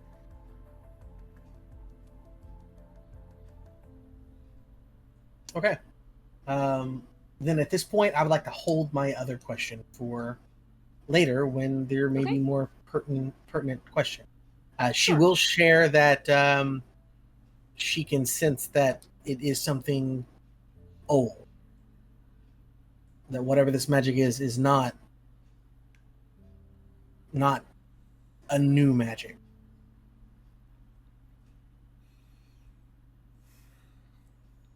Whatever that means.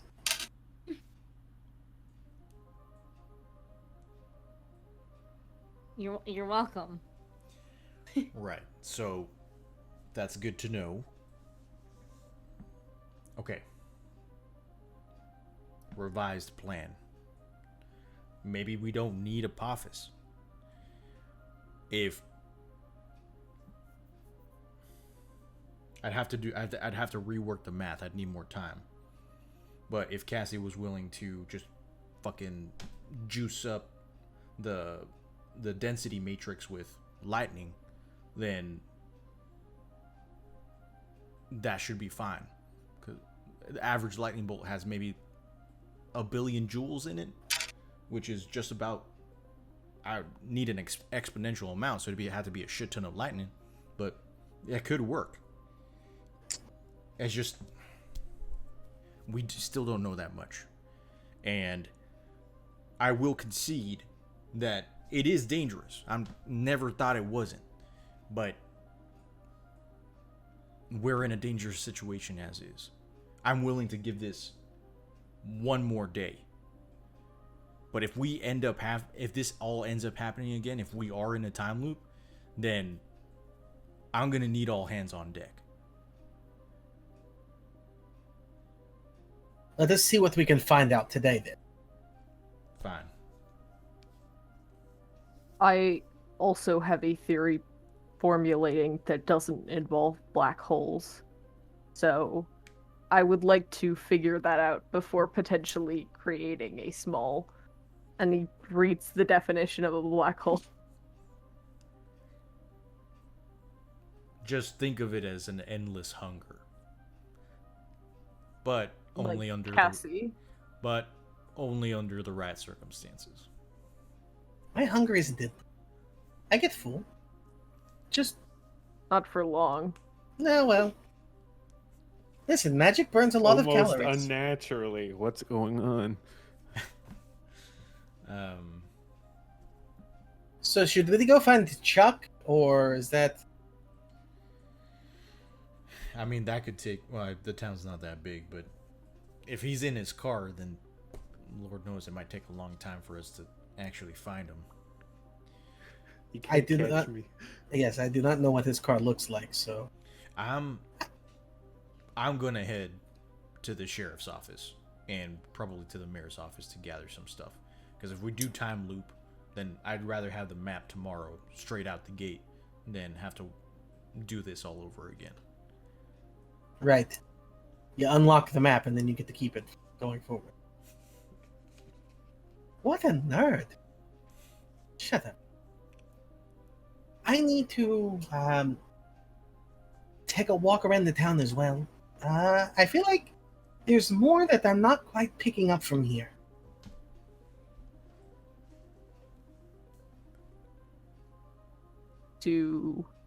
I have an. I am busy. I can look around the forest. I might disappear for a bit, though. Yes, you're going to see Anne, we know. Yes, but I'm not sure about it. That's actually. And also, Go What? ahead, Apophis. I just have a potential. I have a theory behind our time loop that might require some knowledge of Egyptian mythology, I suppose. Am I a myth? I don't know. Mythology is still the correct term, even if it Yep. is. Yeah, it's your story.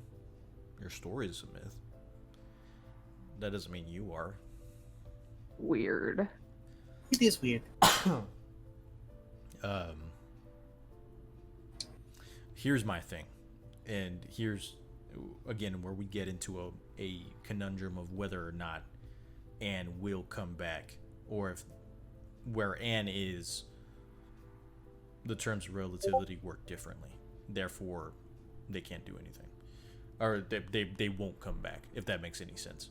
So it's because Anne is operating outside of this time, this anomaly. So if she does come back, then maybe you, Apophis, I guess if you don't want any of us to talk to her, could tell her that we are stuck in a time loop. The immediate transfer of matter from one place to place that she essentially does through magic would more than likely help us in this situation, unless the magic that's keeping us here is stronger than hers. Theoretically. So, theoretically, what if she does show up with no knowledge of this being a time? What if she shows up as if this were the first time that she shows up? Then we have to assume that she's stuck in this loop too, and that the magic possibly transcends farther than just this town, which then suddenly becomes a little bit more of a bigger issue of if the whole world is under this spell. If Anne is also stuck in the time loop, it is not just this world or this town, it is planes beyond this. And that's big, right? And he kind of like looks to everyone who around him who is magical in some way, shape, or form. Probably. And so, Very. and again, that might be overblowing it, because again, I checked my satellite and it was going two places at once. So my current primary theory is that it is just condensed down to a small area, and that the world around us is still going like normal. It's just like how many towns or how many people would pass by an old like a small Kentucky town on a regular basis if it's not near any highways.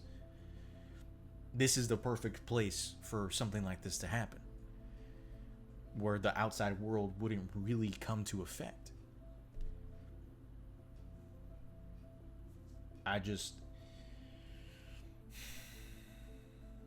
We need to take this day to figure stuff out. We need to at least try and talk to Anne. We won't know until we talk to her whether or not she knows that we are stuck here or that she's stuck here too. We just have to keep pushing forward. Then that is something that obviously would need to depend upon you for. I can talk to her. No guarantees, obviously, if she will come. If she's escaped this time loop, she has no reason to come back here today. But I will talk to her if she does come, and I'll see what we can do. She's dealing with a lot, but hopefully she should still be able to help.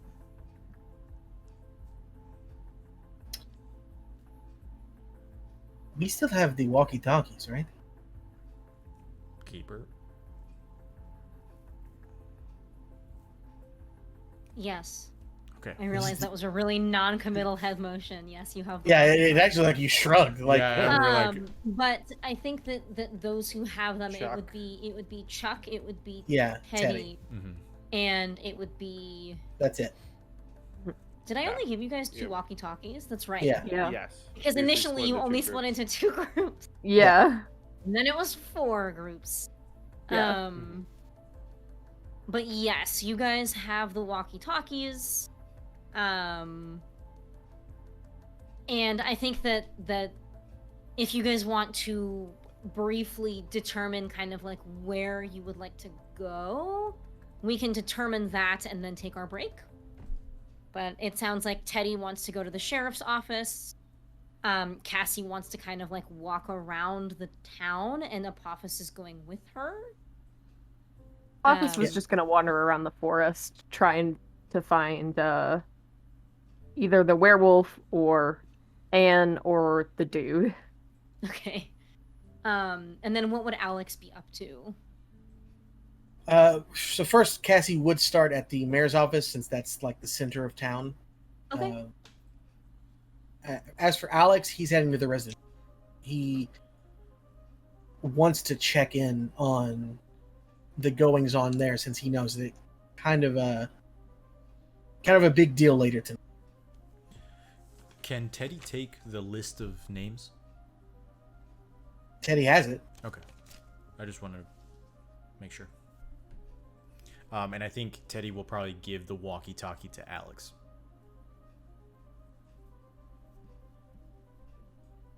Hey, Chuck.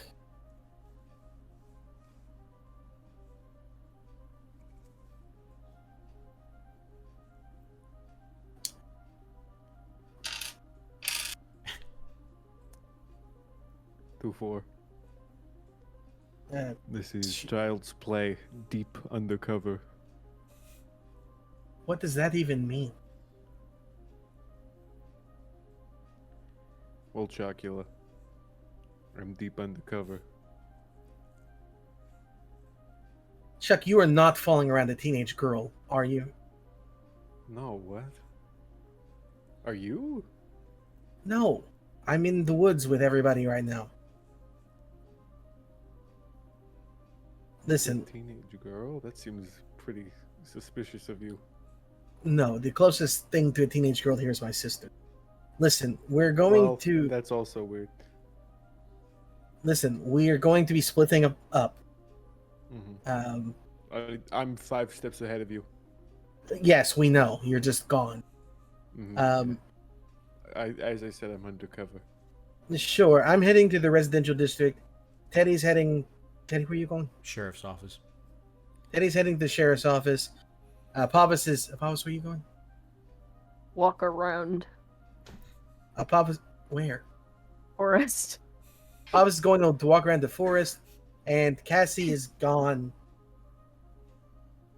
Cassie's gone, but I think she was going into town too. Okay. Thanks for the info, Chocula. I will... Where- What are you doing? The best way to catch a monster is with the right bait. Are you kidnapping And he teenage girls? And he hangs up. You don't You hang can't up. you can't hang up a walkie-talkie. I He just sets it turned down off. and damn it. He just sets it down, but Alex just keeps talking through and he just keeps watching through the card. Oh damn. Okay, well, I think that this is a good time as any to take our break before the party is split into 5. You fuckers. I love you all, but Jesus Christ. Why Hey, don't we take gang, our let's 15-minute split up break? and look for clues. I think if the calculation is correct, we'll be back at 27-ish past the hour. If you've stuck with us this long, you're the coolest. And if Yeah. you See you haven't, soon. you're the droolist. Got 'em. Okay. And on that note, we'll see you in We'll be 15 back. minutes. Bye. Grab a snap check.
My name is Dr. Alexander Rose, and as hard as it may be to believe, I am a vampire.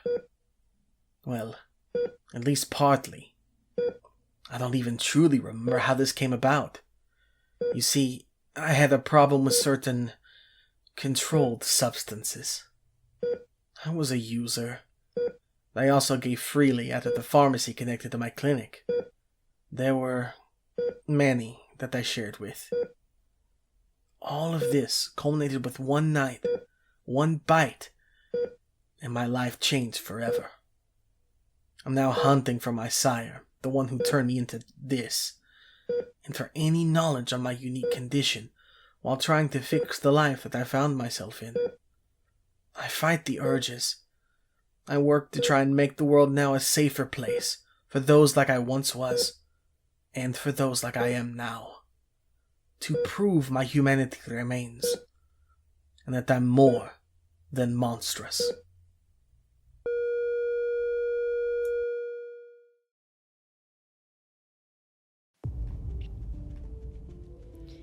My name is Anne Darelay, and it's lovely to meet you. For the bulk of my career, I've been a dating coach. This has been a bit contentious for my parents, who think that there are more respectable paths for me to take. What's important to me is that I'm helping people. That's not what got me to where I am now. One day, I stirred from a nap with a message from an unseen deity looping through my head. The apocalypse is coming, it said, and it is your duty to ensure it comes to pass. Something inside me had woken up. As silly as it sounds, I had powers. A year has passed, and I'm no closer to learning the origin of these powers, or bringing about the end of days at that, but I've still found a way to put them to good use. If you ask politely, I'll still give you tips on flirting with a beautiful stranger at the bar. But if they turn out to be a shapeshifter, then I'll be the one to take them out. I am the head of Apophis, the Egyptian snake god prophesied to swallow the sun and bring about the end of the world. I was summoned from my slumber about 20 years ago by a group who didn't understand the weight of their actions, by a group that failed to acknowledge my power. And so I was split. I should have been risen as a horrifying, monstrous snake, large enough to swallow the sun, but instead I'm just the head of one. As I wondered, contemplating the life I now had before me, this form couldn't bring about the end of days, I began to appreciate the world around me and see what it had to offer. The apocalypse is my destiny, but I'm not sure it's the future I really want.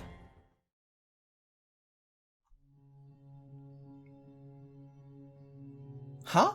Oh, hi! I'm Cassie, and I'm dead. Well, okay, not really dead. Anymore. I think. It's a long story. A longer story than I really have time for right now. I've got something cooking, so just a quick introduction. And then I really need to go. What is there to tell, though? I died for a while. How I died is... it's unimportant. The important part is that my brother Alex and his friends brought me back. And when I got back, things were different. I think I'm a bit taller, I've got quite the appetite. Oh, and I can use magic. Maybe I should have led with that, huh? Well, I got there eventually. Now, I've joined up with the group, and I'm doing everything in my power to be a part of them. It's a long road, I know, but the world needs saving. And if I can help to keep it safe, then I have to at least try.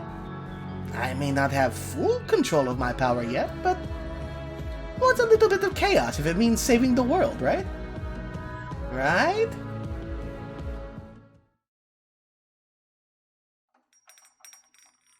Yeah, I'll have the Zack Attack, the pancake, and the possum milk, please. Thank you. Oh, jeez, I didn't see you there. Hold on. Let's walk and talk. Anyway, my name is Chuck Duval. or you may know me by my old title, the Silencer. I was an assassin, hired killer type. Would take anyone out for the right price, really, but, you know, like anyone, I've made mistakes, broken promises, I've got deep regret and all that, but not much time left to, stand around moping. But I'm trying to move on, be better, and who knows, maybe I can silence a few no good lowlives on my way out. Oh dang, they forgot my pancake. 1 second, folks. Recalibrating the sonic rifle. Almost there. Hot damn! Oh, shit. Oh, I apologize. Let me introduce myself. My name is Theodore Ulysses Franklin. You can call me Teddy. Born in good old San Antonio, Texas, back in 1959. My mama was Mexican, my daddy a cow rancher, and C. Hablo Español. After graduating from MIT with various degrees, I delved into some of the fringe sciences. There, I discovered the existence of the supernatural, and I realized my purpose: researching the unexplained and protecting normal folks from the terrors in the dark. My savings went into building Old Tex, my mobile base of operations, out of the scraps of a 442 Atlantic steam locomotive. Old Tex and I travel across the country, fighting monsters, protecting people, and riding the rails.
They cut the last half of that scream.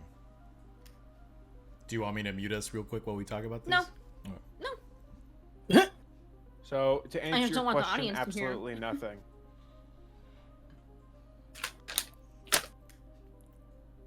To answer the question, Hello, I am absolutely working nothing, my and how way dare you through ask. I am working my way through a 34-ounce bottle of soda. This is probably a really bad idea. I'm gonna put it What are down. you crackling into? Is that yes? Sound wise, Sorry. that's a terrible. All right, dessert. I forgot that I'm not on push to talk. Do we want to do a snack check? Let's do it, baby. I'll go I don't first. got none. Okay, Chris went first, but he ain't got none. Well, you had your whole dinner. Yeah, he a had his little whole bit ago. dinner. It was really good looking. I'm having my dinner, which is chicken and rice. And earlier I had some fresh bread that Trevor had made with sautéed onions and smoked Gouda in it. Wow. It was very good. Nice. My love for Heck yeah. smoked Gouda is very strong. It's just a very good cheese. Valid. Or no, go ahead, Mars. Oh, I have popcorn and apple juice, and I had cottage cheese, but I ate it. Nice. Dustin? I will go ahead then. There was this, Sydney's boss made her and myself, or she made chocolate cake, and she gave Sydney 2 slices for her and myself, and it was hella good. And then, yeah, I ate that very quickly. Sorry I didn't save it for the stream. I was just very hungry. And then I have a late night ahead of me, so I am drinking coffee out of this authentic Louisville, Kentucky mug. Established 1778. That is Making me where nervous with how wildly you're throwing it around. that is where Alex went to school. U of K? No, U of L. And that's only because a friend of mine is currently in med school at the U of L, and so I'm just like, U of K is definitely a very good medical school for anyone looking out there for some reason. You were just sitting here pondering life's choices while watching us. UK is a pretty dang good, and it's in one of the good places in Kentucky, kind of. Anyway, yeah.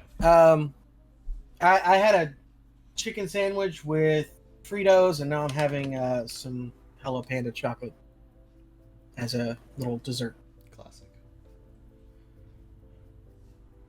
Yeah, since it was Trevor's birthday this last weekend, I made him a cheesecake, and then his parents got him a whole cheesecake. So we've been eating a lot of cheesecake. And I feel... It makes me feel ill. The amount of cheesecake that I've eaten over the past, 3 or 4 days. Just donate it to the Cheesecake Factory. Well, one of them came from the Cheesecake Factory. I don't think that they just take cheesecakes. They should. They don't redistribute cheesecakes to other people. The Cheesecake Factory is just an animal shelter, but it's just for cheesecakes. It's not for animals. A cheesecake shelter. I wish you could just show up to a Cheesecake Factory and adopt a cheesecake and not have to pay money for them. Oh, card games on Zamponi, don't ask that question. I've had quite the number of discussions about cheesecake, whether it's pie, whether it's cake. I think that for some people it's technically like a custard because it's just like pudding. Cheese and egg. It's not a pie. It might be a pie. It's not a cake. I think everybody confirms that it's not a cake because I think in the end, guys, the human language in general, English specifically, this is the biggest problem, but yes, the human language, English. The human language, but more, this is a big problem and a most common problem in English, but words are stupid. I just like to communicate in grunts and yells, and hopefully people understand what I'm going for. But I think in the end we try to define things of oh, this has to be this thing. But maybe cheesecake is just cheesecake, guys. Have we ever thought about that? It shouldn't be a weird ice cream. Are you eating your cheesecake still frozen? Because if so, I've also done that. Because you can buy like the New York style cheesecake from Trader Joe's, and you're supposed to defrost it for like a while before you eat it. But some of us don't have that kind of patience. We just cut ourselves a slice and then eat it like a weird ice cream. Weird. So on that note, I hope that everybody had a good 15-minute break. I know I did by just like sitting in a different room than here and staring off into the distance for a good 15 minutes. Chris is doing something. On that note, it seems like everybody is kind of splitting up. Yes. Does anybody want to go first? In Does particular. my guy do anything? Excuse me. Am I still hanging out outside this guy's house? Is my question.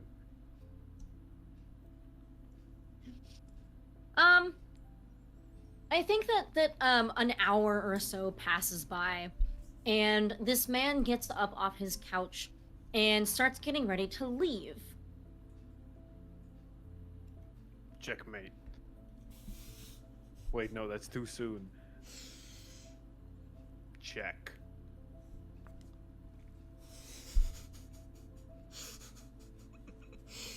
Wow. Oh man, bad time to drink water. It's never a bad time to drink water. Everyone hydrate right now. That's true. It's just Gamers. I didn't want to spit it out. Okay, so does he leave, and if so, I follow him? Yeah, you watch him get up, put his coat on. I mean, I don't know how much of this you actually see, but you see him kind of turn off the TV, get up, and then the door opens and he's wearing a different pair of shoes and a coat, and he walks over to. What a horrible choice! That coat does not match his pants. Yeah, he's got a horizontally striped coat, and he's wearing a vertically striped shirt, and you're just like, my man, do you want to be taller or wider? Because you can't have both. Is it? Should we just let the werewolf rip off? Chuck considers for a moment and is like, well, if I get there too late, the werewolf's still there. But he starts going for a walk. I follow. Okay. Yes, Bartleby Prime. I like to think Chuck has no binoculars, but is holding his hands to mime binoculars. Well, as we all know, Chuck now has heightened senses, such as investigating mystery. All right. Cassie, where'd you go? You're on push to talk. I put myself on push to talk so I can get in the bag, and I'm already done with dessert, so I can't win against myself. Okay, so Cassie is going to the mayor's office because she had mentioned that that's like pretty close to the center of town, and she feels like there's still some stuff out there that yet to sense. Okay. Are you going to go into the mayor's office, or were you just planning to kind of look around there and feel with your magic feelies? No, I think she'll go in. Teddy had mentioned something important in there. She's sure that she'll figure it out. Okay. Yeah, I think you are able to enter this government building. It's one of the most ornate in this small town. And in it is just a hallway with a bunch of long offices, and on the one at the very end of the hall, it says Mayor Louise Smith. All right. She's gonna go to the mayor's office. Okay.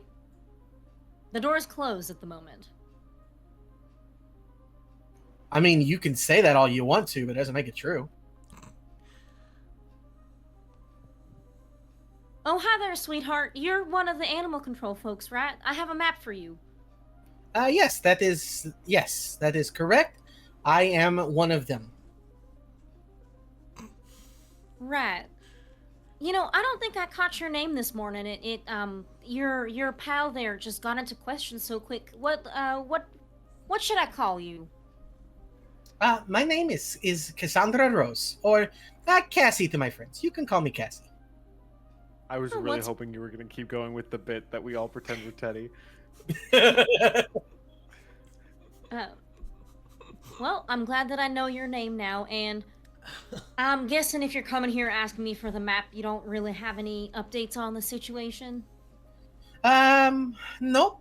Not really. We took a look around the forest for a little bit. And some of us are going to speak to the sheriff now. And I thought that I'd come here and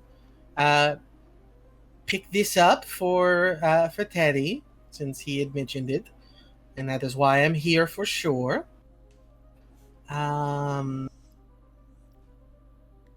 Yes.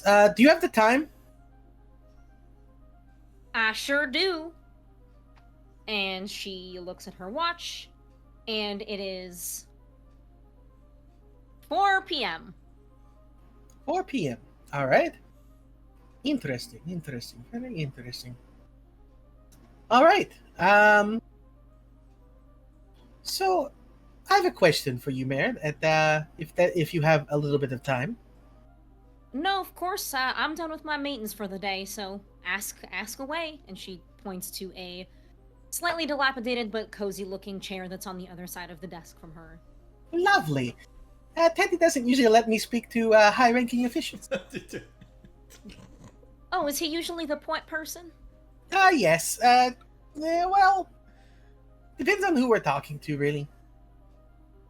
Well, ask away. I'm happy to help you with whatever it is that you need. All right. Well, the attacks have happened over the past. It's like almost clockwork, right? Yes. Like every month or so. That's right. I mean, there were 2 months in a row where it happened, and then it was 2 months off, and then it happened last month. And I think I was mentioning to your buddy Teddy over there, and it was almost exactly a month ago from tonight, which is I think why y'all were sent out here. Yes. Yes, of course. I just like to confirm information, sometimes even information that has already been confirmed to me. That's totally understandable. So,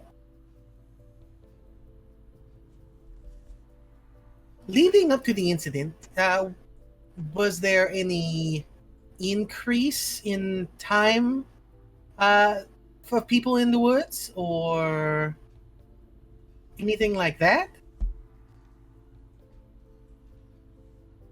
I mean, some folks are out there in the woods nearly every night. Hey, we just got a raid. Thank you, Ghostlight RPGs. Hey, Thank you, our thank you. party, Thank you, for Ghostlight. popping in. We are in the middle of a time loop themed mystery. So, welcome. Yeah, Buckle up. And thank you. Cassie's trying to see how many times she can say the word time in conversation with the mayor. In case you I have hadn't picked up gathered on it that. yet. Yes, Yeah. I've picked up on that. Yes. Ghostlight RPGs, if you love our character art, I'll have you know that Yes, the artist yes. who makes it, Patrick Costa at PCInc_, is on Twitter and Instagram and often takes commissions. So if you like what you see, you can get some yourself.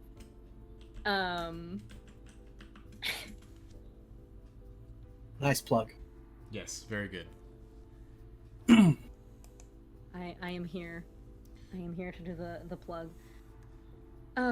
Yeah, I mean, the folks around here, it's those teenagers, they love spending time in the woods. I mean, there are parks and things around here, but they like lighting a bonfire, making s'mores, even though they're super messy. But, I mean, I haven't noticed that there are more folks out there than usual around that time. I mean, obviously, if it's raining, folks tend to stay home. Right. So,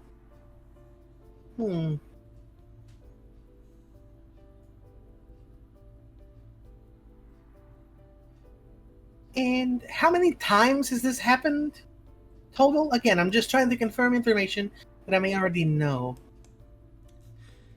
It has happened 3 times so far. Right. Is it the number of times that y'all are saying time or confirm? Or a variation of confirmed?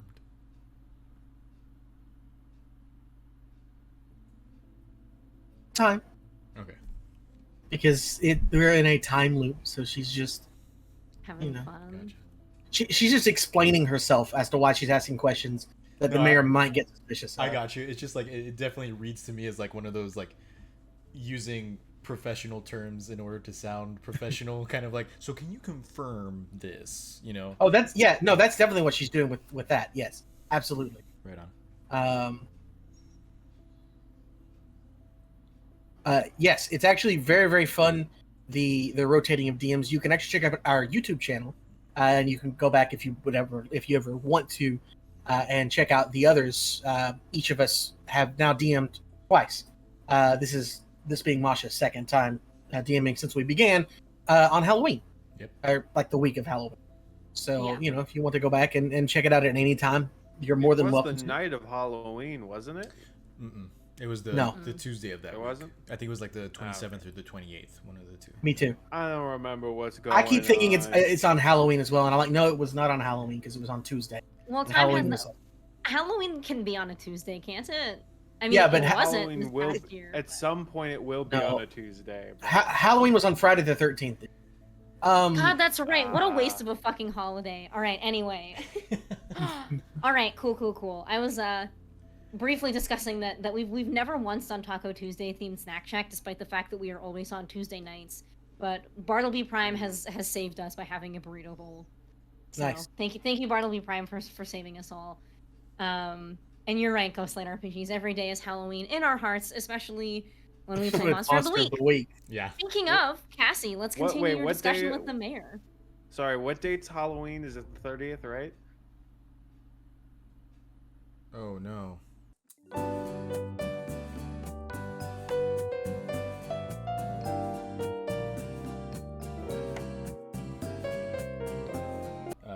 And then we can Is anyone continue. out there? Yeah. Was that- Apologies for that. There was a technically right now Austin is under a severe thunderstorm warning, so something could have happened to disrupt stuff, but who knows? We have confirmation that they can hear us. Good. Perfect. Okay. So anyway, so what I was saying is it'll take 3 years and then we'll be able to have Halloween on the stream night. So we're all stopping the stream right now. We went back on. Yeah, we did curse ourselves. Well, we're back. Sometimes OBS just wants to poop itself. And it be like that. But we're back. And I think that while Cassie is having this very time-themed discussion with the mayor, why don't we flip over to Apophis? So, Office is here. yes. Apophis, you said that you would like to kind of roam around the forest. Is this correct? Yeah, Apophis not good with people. Werewolf, like, moon hasn't set, so werewolf is not an immediate threat. Knows or figures he has to be alone for Anne to come get him if she's going to do that again today. So he's just wandering around, like, he doesn't really feel like he has a place, so he's just kind of wandering around like, maybe I'll stumble upon something helpful, but is not super hopeful about it. Okay. Do you think that you would stick to the same part of the forest that you were looking at before, or a whole different part? What are you kind of... Probably not where the cop was. But other than that, probably No. just kind of just wandering wherever. Okay. Yeah. Like, I don't think he's being very methodical. I think they're just kind of like, here's a tree, I'm gonna turn left at this tree, and absolutely, they're chaos god. Like, they're not gonna do this in any methodical way, or apparently be very helpful. But they are trying to they're still trying to like investigate this mystery. Okay. Well, go ahead and roll for it. That is You're- an 11 plus 0. That's an 11. Okay. You have 2 hold. Period. Yeah, like that's 2 hold. Yeah. I'm gonna go. What sort of creature is it? So you'll have to specify kind of what you're looking for here. Are you trying to Yes. get a little bit more? Okay. That is fair. I think Apophis is sort of doing what they would do with like their tune-in move, but is more just doing it more investigatively as opposed to like trying to actually tune in and trying to kind of. They know it's like old magic because that's what Cassie said, but trying to kind of connect to the source. I assume that they kind of have an ability to sort of tell, like, is this a god who has done it? Is this a human? Like, how strong is this power? That kind of thing. Okay. So as you are roaming around this forest, again, kind of arbitrarily, like turning at random trees and just looking about, you are kind of feeling that tune in that you were feeling earlier and just trying to get a sense for what's happening here. And similarly to Cassie, you have had a taste, a glimmer of a bunch of different kinds of magics. And I think that now that you have literally been possessed by another god, you know what that's like. You've angel wings did with Anne before, so you know what that's like. You can tell that this is the kind of magic that is just done by a human.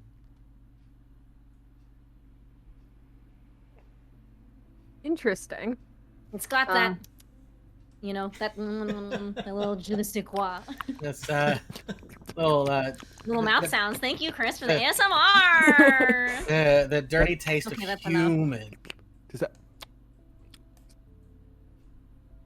I've lowered you on Discord, Chris, Oh, and I will wait. we need to. Oh my God, Jesus Christ. Moving I don't away like that. from that as Yes, Thank you. quickly as You have a possible. second question. You can use it now if you'd like. It's like people. So, What? I'm glad we could share this moment. Mm. I'm gonna go with where did it go? It feels weird not asking what is being unsealed here, but like, I feel like that's not information like Apophis super needs right now. It's more just looking for like where did the source of this magic go?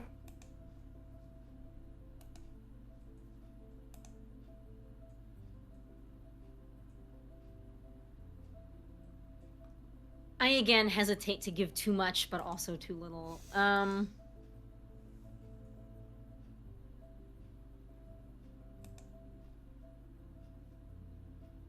But I think that since you've already kind of tuned in with this creature,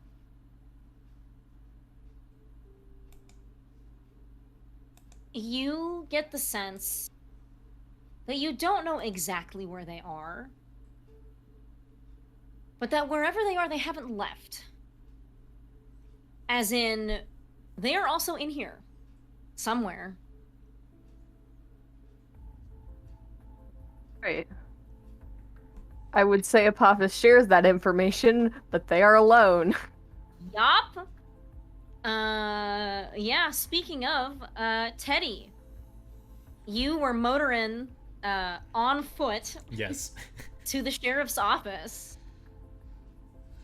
Correct? Yes, that's correct. Okay. This is the whole walk Teddy's doing like revised calculations on like how much lightning he would need to actually create the black hole that would shift everyone back out of this time loop.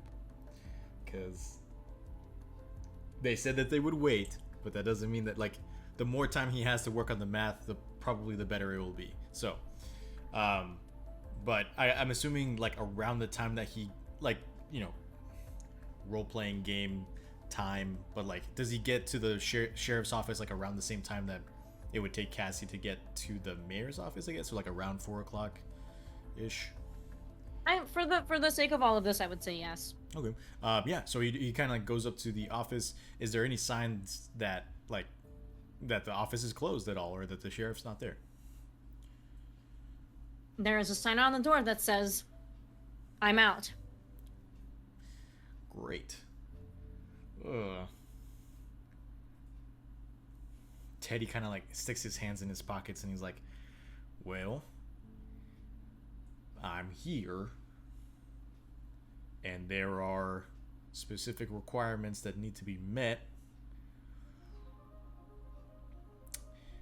Teddy would like to try and pick the lock to the sheriff's office to get inside. Yes.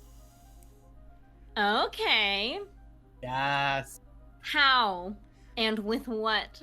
Okay. Teddy has a robotic arm, so I think he's just going to pull out Yeah. like a little little utensil that he maybe made that has like enough kind of like a flexibility to kind of like twist into. Yes, for those who have just joined us, Teddy has a mechanical arm.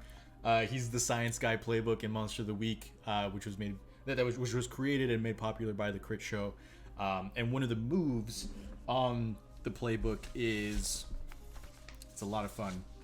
I can make you stronger. And so narratively, Teddy had just lost an arm, and so he took that move when he leveled up and built himself a new one that helps him.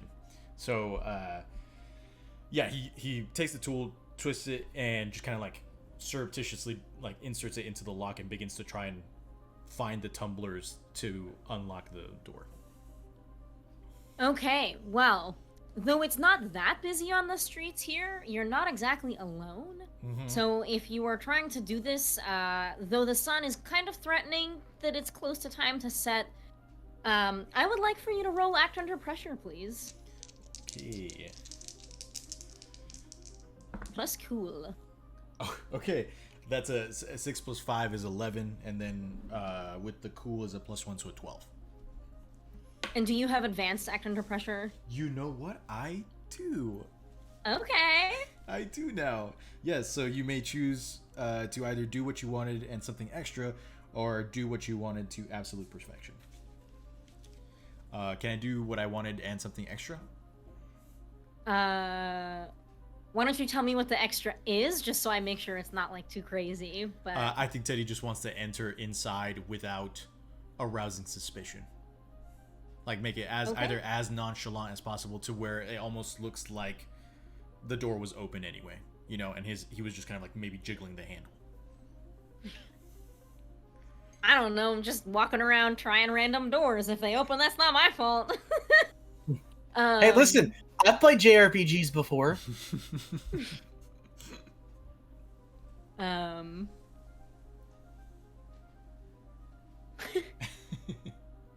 Yeah, I think that you do exactly what it is that you set out to do.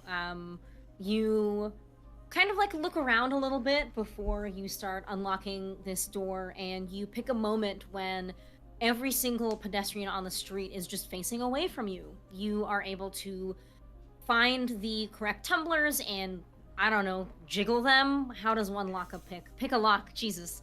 And you're able to unlock this door, do so quietly, and now it's unlocked. Cool. He's going to step inside, close the door, and lock it. Okay. Yeah, I think that you're able to do so just fine, and the lights are off in here right now. You do get a slight glow of the computer monitor at Sheriff McPhee's desk. Mm-hmm. And you can see both doors that you already know to be here, the one to the break room and the one kind of to that back room. Right. And then correct me if I'm wrong, but the files that the sheriff gave us were physical, correct? Like they were like yes, they manila were they were folders? physical, and I think I determined that they were in those like yellow manila envelopes. Mm-hmm. And they were, and like Saul doesn't remember like where the files had come from. but maybe Teddy would. I don't know. But I think he would just kind of start with the desk that has the computer on it, and attempt to check the drawers on either side of the desk. If that doesn't work out, then he's just gonna continue to scope out any like filing cabinets, drawers, lockers, anything to try and find those files, or I guess like anything. What am I looking for here? I already know who the werewolf is, and like I already know like It's up to you, my dude. You're the one who wanted to come here. It's a really here. good question. I wanted to talk to Ocean McPhee because he's dope, but I think, you know, Hey, Cap. can I? Well, Teddy wasn't there when both Chuck and Apophis made enemies. Yeah, I got shot at by this sheriff with the Ocean McPhee. So I think. Okay, I think Teddy's going to. You know what? Teddy's gonna boot up the computer, and okay. I think Teddy's going to try and kind of like. I think, if possible, I think Teddy's going to kind of like, using the USB inputs in his arm, he's going to like jack into the computer tower and attempt to just like scan through most of the data that's on this computer in order to find something that essentially he's investigating a mystery. Specifically trying to find something that's out of the ordinary that might have to do with the time loop. I don't think he's interested in the werewolf anymore because we know who it is and we know how to stop them. But like specifically about the time loop, like weird energy signatures. You know, maybe the sheriff made like a profile on some like weirdo that came into town a couple months ago, or like, you know, something along those lines, to where like he's trying to get all this information.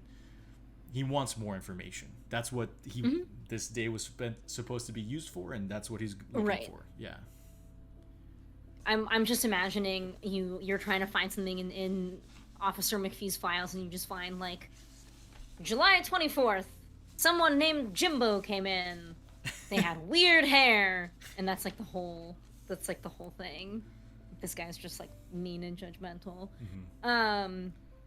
Yeah, I think, and for the sake of this, you would remember. Yeah, sorry. You would have remembered that he kind of like had gone into that back room, and that there were a bunch of filing cabinets back there, with all of the files, and they were again physical files. So if you still wanted to look through his desk, I think you would basically just find the usual stuff that you find in a desk, like pens and loose paper and Porno his mag. business card. There's a porno mag, but all of like the bits have been cut out. Yeah, so it's classy. Like, Oh, right. Is there like duct tape in here? Why? I'm scared. Of course, yeah. There's duct I tape might in need here. duct tape. I'm gonna take the duct tape. Okay, take the man's. I mean, you already broke into a place. He wants to make a. He said he wanted to make a black hole with duct tape. So He did. a super collider with duct tape, but yes. Yeah, sure. I don't see how this could go wrong at all. I don't know. Yeah, I think for the sake of all of this, you are able to boot up his computer. You are able to guess his password because it's just his name. And why don't you go ahead and roll investigate a mystery for me? Cool. Yes, I will do that. And then also because I'm using my arm, I get a +1 to the roll. Because I'm using it to investigate a mystery. So. Okay, that's 4 + 3 is 7. With my sharp is an 8, and with my arm is a 9. So still a mixed success. Okay, hold 1.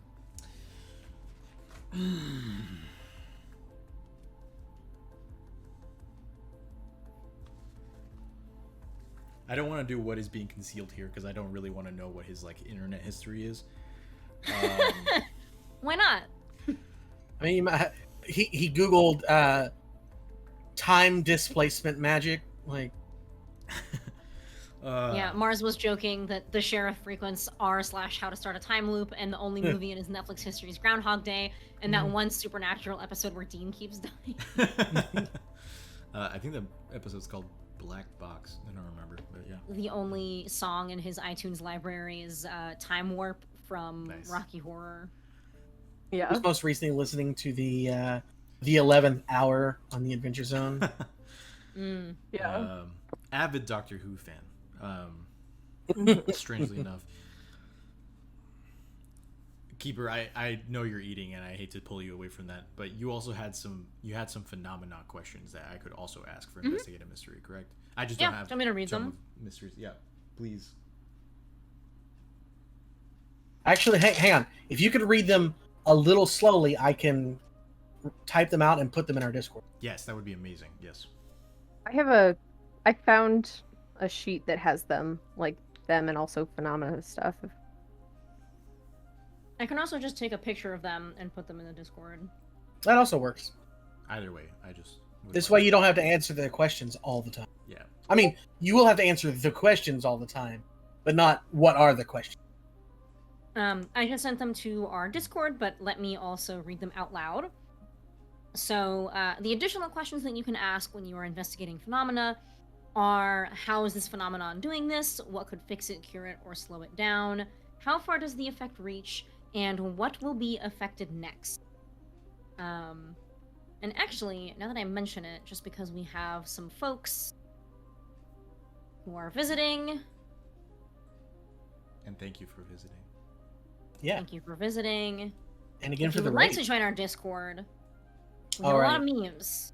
Yes. We do. We do. The Discord link should be in the Twitch description. It should be a That permanent is fair. invite link, but it's also on the chat now. Either way. It is because I wanted to fill time.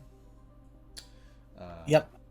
Gotta get our quote of talking about Yu-Gi-Oh at least once. Yes. No. You found a copy of Time Wizard in his desk. Thank you, Card Games on Zambonis. Perfect. We always have to talk about Yu-Gi-Oh at least one. Cool. I think. To my dismay. Oh man. I think Teddy's gonna ask how far does the effect reach. Specifically hoping that maybe the sheriff, like has been getting reports about things like around the city or something along those lines, that maybe he could triangulate into an area and try and theorize how far the effect might go, if it is the effect at all, if that makes any sense. Yeah. So, yes, you are skimming through a lot of the files that are on this sheriff's computer, and you are again intentionally kind of not looking at the files that you've already seen, and you are able to tell that typically the sheriff gets details from the next town over, or the next couple of towns over, or sometimes even statewide information in the realm of newspapers, or just info back and forth of maybe someone stealing a car and potentially coming in, that's the APBs. kind of thing that needs to be kind of cross district. I don't know anything about the police, but you can tell that all of that drops off as of this morning, and that the only phone calls, emails, and reports that he's been getting are from this town specifically. Mm-hmm. And though you don't have a map of this town, if you were to postulate, you would guess that it's just not affecting any of the towns outside of this one. So it's hard to tell sorry, continue. it's hard to tell exactly where it goes, because a good chunk of what's considered to be in this town is forest, Mm-hmm. and most of the time if something happens to people, they're not calling with the latitude and longitude of the very edge of the forest or anything like that. So Right. but you get to kind of confirm that it is just this town. As far as you can tell, from the information that you have gathered. Okay. I think Teddy feels like maybe he has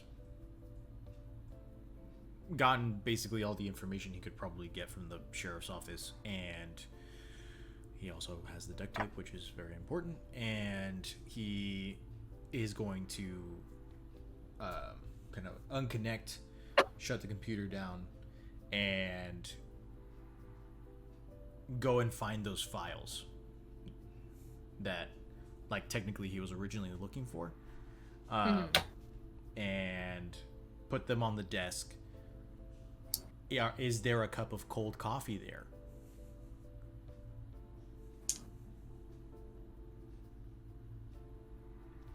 If we don't follow the knots, things could unravel, Masha. I just think it's funny. I was like, oh, cool. Like, Officer McPhee gets to keep his computer, but, yeah, I would say that you're able to find those files. It takes you some time. And of course, like, even though this guy is out of the office right now, you don't know when he's coming back. Right. But there is a cold, like, 1/3 of a cup of coffee, like, lid still on at the very edge of the desk. Cool. I think he's going to set out the files, carefully put that, like, on its side, enough to where, like, the coffee just kind of slowly begins to pool out, you know, as opposed to, like, splash out. And then... Oh my gosh. Now I'm having a trouble with how to get out of here. Why don't I come back Yes. to you?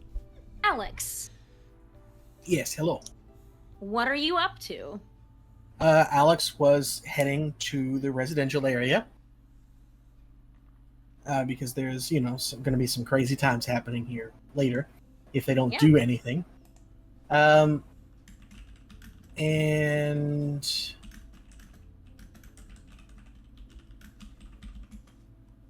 what? Let's see. Maddie was the wolf. What was the name of the one that she was attacking? Alice, Stacy Allman. Stacy, thank you. He's actually going to check her house out first. Like, just walk past it. He's not gonna, like, go barging in. He's gonna walk past it to see, you know, if there's anything out of place there or anything like that. I don't like that she's writing down. I So am much. just writing over my pencil and pen because I couldn't read what I had written. Okay. I would show you the page, but I don't want to give anything away. So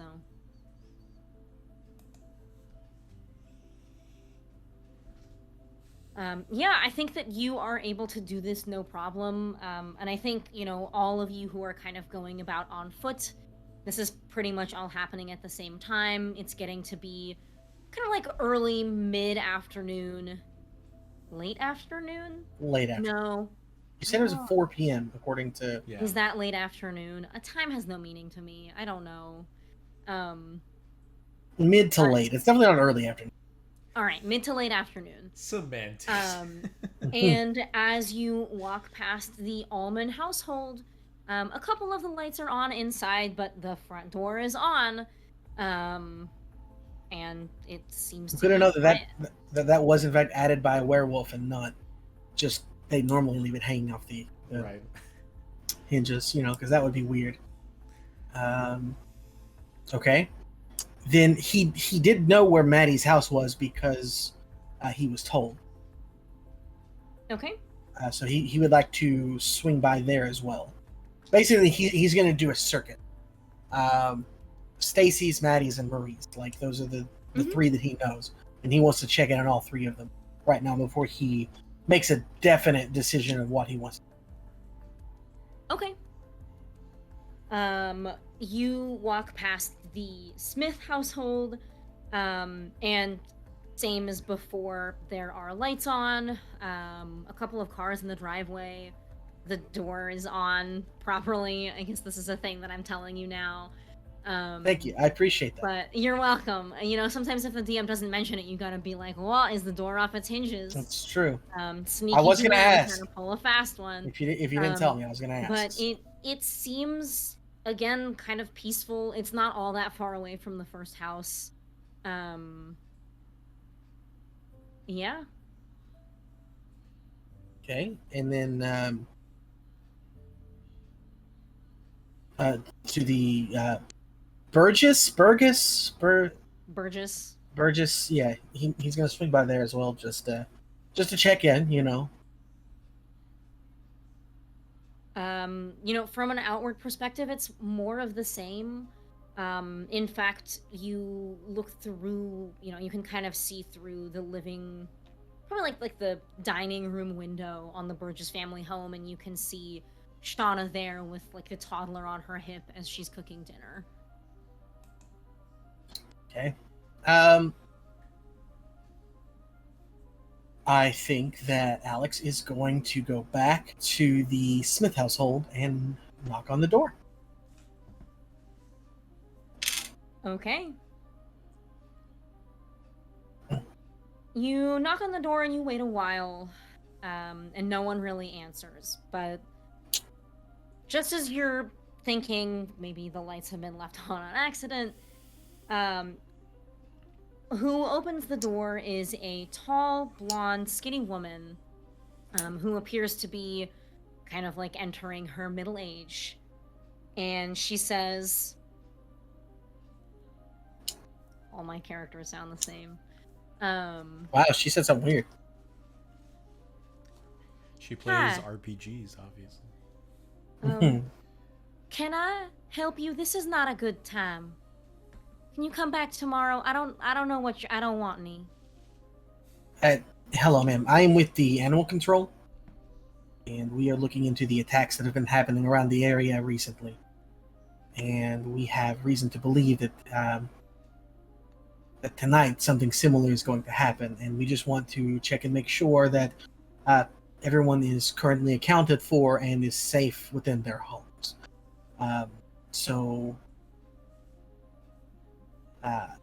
We're just wanting to check in. We're going around to a few different houses just to check on the safety, and I would just like to know if everything here is nice and safe, if everyone who lives here is currently accounted for within the home. She takes a really sharp inhale of breath and says, "We're fine. We're safe. Thank you for your concern." She closes the door in your face. Something is wrong here. That's sus. It's really sus. Alex. Among Us? Alex is going to try to help someone on the walkie-talkie. Alex is gonna try to vent. Watch out. Imigus? Anyone there? Chuck, if you can hear this, please respond. There's something I get to tell you about. Count Chocula to Child's play. Child's play. to Child's Play. This is Child's Play. No, man. Okay, listen. I'm at Maddie Smith's household at the moment, and this woman who is here seems very dangerous. First of all, what you were doing, Chris, in your webcam at the moment. But anyways, as someone who plays a doctor on TV, I think that's unhealthy. Okay. And she was acting very suspicious. So I'm beginning to think that I introduced myself as the animal control and asked if everyone was well and accounted for, and she essentially gave me as short an answer as possible and slammed the door. Okay, well, right now I'm following a guy. Who are you following? Like I said, the bait. Chuck, are you following the man who got eaten by a werewolf? Yes. Okay. Be careful. What would ever make you think I wouldn't be careful? Everything that you've ever done in existence, I've known. Don't worry. Discretion is the name of the game. I believe you when you say that. But just be careful and remember that I do have this walkie-talkie and so do you. Okay. Count Chocula. Yeah, Thanks Count for Choc. keeping up. Sure, Count Chocula over and out, I guess. Child's play out. 4-1, good buddy, 4-1. Chris, you I make me can't- nervous. I can't believe that happened. I'm good. Okay.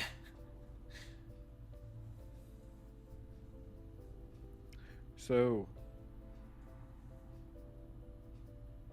is the guy eaten by a werewolf yet? No, he is not. Dang.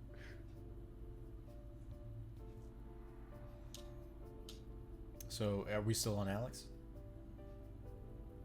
I mean, Alex, what would you do now? Alex wants to know if Maddie is in this house. But like in a not creepy way, right? But yes, yes.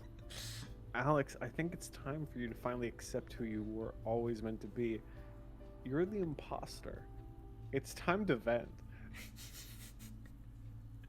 Can we just mute Chris? I don't mean that. I.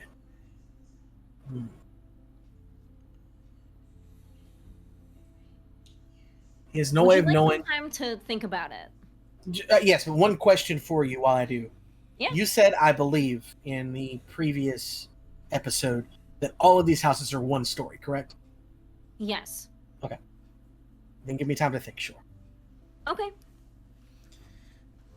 Yeah. If you say we jump over to Cassie, No, I that will- would have been I will hilarious. give you time.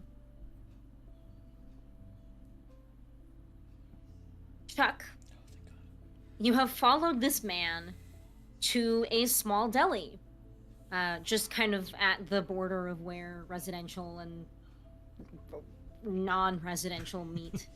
And he has gone inside and has started ordering himself some food.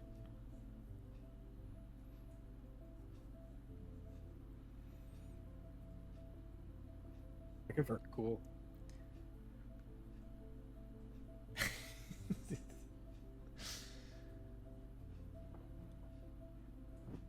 Cool. Okay. Masha, I feel like you were trying to entice Chuck into coming into said location because it's a deli.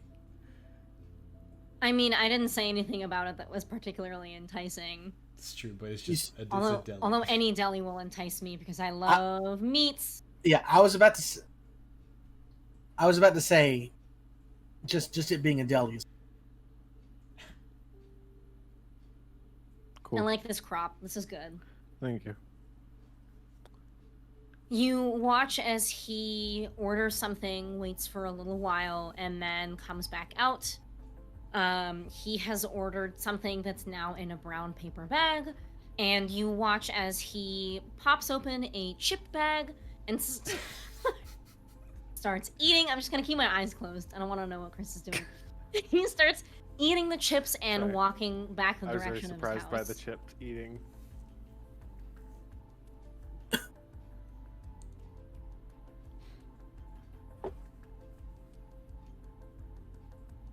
Would you like to continue following him? Yes. I've Okay. committed. I've Got spent it. all my time doing this. Yeah? I'm going to see some fruits of my labor at some point. Masha's I like, bet. how is this gonna pay off? I'm just trying to think if there's anything special I can do here, but I'm honestly coming up blank.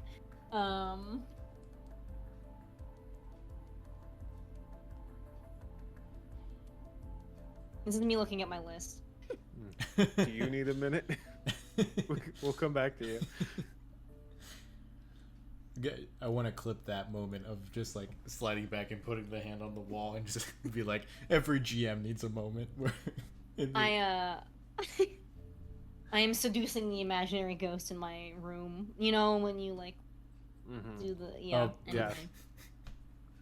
I thought it was like the shoulder touch from Into the Spider-Verse. Hey. Cool. Yeah, check. I think that you are able to continue following this guy, no problem. And I think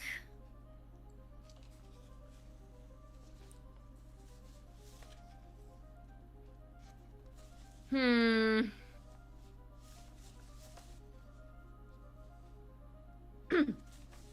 will come back to this. Okay. Cassie, you were in the mayor's office asking her a lot of questions about time. And though she was getting patient with you, though she was patient with you at first, you can tell she's getting a little bit antsy. It's nearly time to kind of clock out for the day. You keep asking her kind of redundant questions. But she's still sitting there giving you a smile. Do you have any other questions, miss? I feel like you should be getting back and taking this map to your compatriots. Yes. Here's a tray. Honk! I was trying to save you guys from it, so I was waiting. I like hearing the train. It did a honk, and so I was like, okay, I should be safe now. And then immediately, as soon as I pressed the button, it did it again, like right after. Anyways, yes, I'm sorry to take up so much of your time today. It's just, it is such a shame. Such young girls. They had so much time left, you know?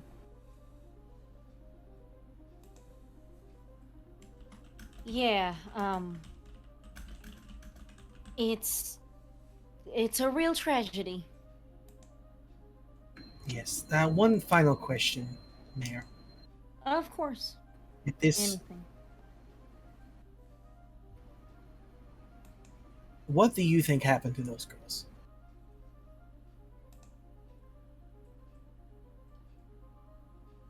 Official reports aside, what do you think happened to those girls? Bye, Ghostlight RPGs. Thank you again. Yes, Thank you again for the raid. Have a good night.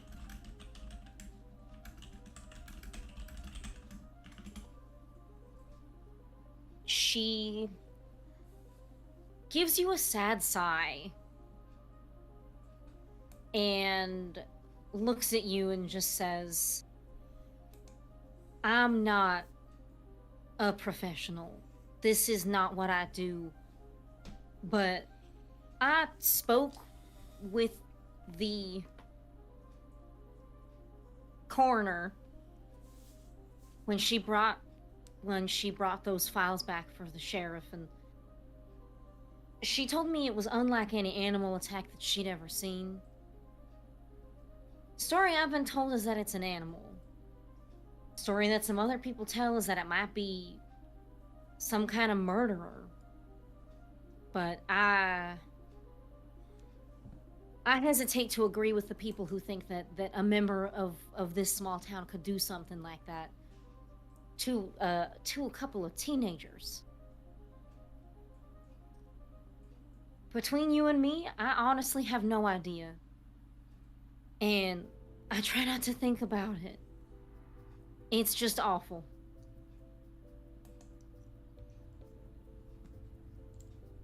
All right. Well, Mayor, thank you so much for your time. And I will let you go about your day. I will see you another time. I hope that next time we see each other that this is dealt with. Next time, indeed. And Cassie's going to leave. Okay.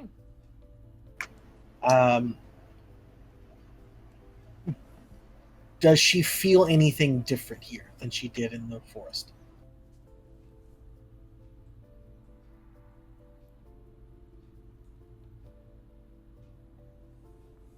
And I can always re-roll if I need to. No, that's. I think you still have a hold. Even. I just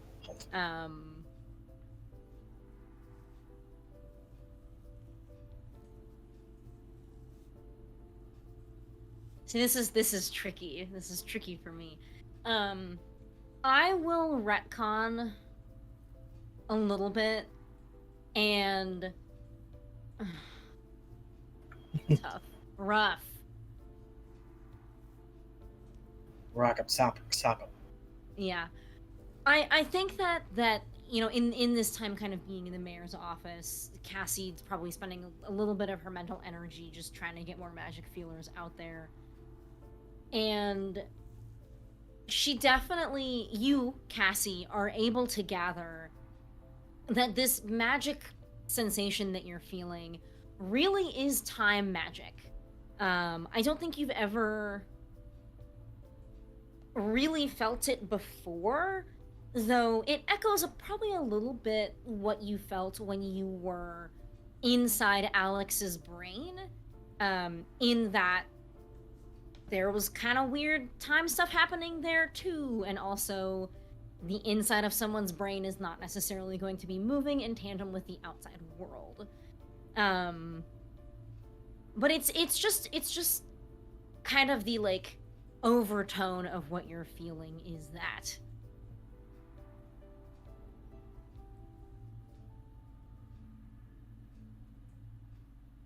Oh no, Chris's camera.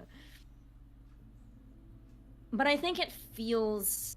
I don't know that it necessarily feels stronger here.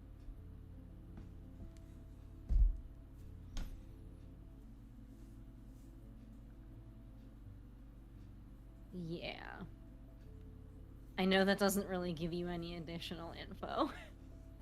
I do like how you basically said it's time magic. That's the information that you gave me.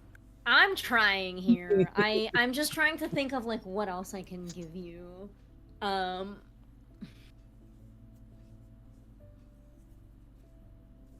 Yeah. Right now I've got nothing. That's what I've got for you. It's time magic. It is time magic.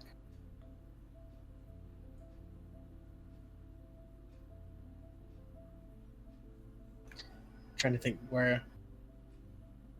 No, I know where Cassie's going next. Mhm. Cassie, why are you the way you are? Cassie's going back to the campsite where she got attacked by a werewolf.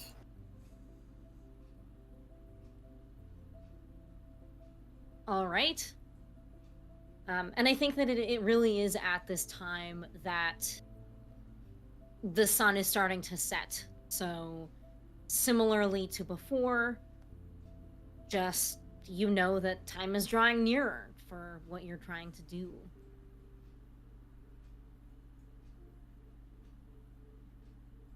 Chuck, as you continue following this guy with his sandwich and his bag of chips, you follow him to a spot not too far away from where his body was found. He sits on a small bench at the edge of a small park and starts eating his dinner, just out in the air. Okay. Chuck's going to pull out his pistol, which contains the silver bullets. And his mortar. Gonna make some Pistol, guacamole. and he's big as it is, and he's going to get out of his car, and he's going to go up to the man and be like, "Oh, this is a robbery." I'm joking. I'm very tired. Okay. No, so so Chuck doesn't pull out his pistol. I think he stays in the car because it gives him a +1 ongoing. A drive-by. And I think if anything comes out of the woods, he's going to drive at it and shoot at it while driving at it. Okay. And so that's his plan. We suddenly became Okay. a Fast and the Furious game. Sorry. I mean, Congratulations, I'm guys. not complaining. It's about family. It's guys, come on. We're a family. Teddy, you are currently inside a sheriff's office that you would like to get out of. Have you given Yeah. any more thought to how you're gonna do that? I mean, I have, but the ideas are terrible. Hit me with them, baby. That's what we're here for. Good. So Teddy's stuck in the classic, like, if you ever had to go through like gifted education, and he's essentially just overthinking everything. You know, like he could probably just like walk out the door and the sheriff wouldn't be there. The chances are pretty good. But he's like, what if he was? I'm gonna get tongue tied. How do I explain to be inside of his office if it was locked and all that stuff?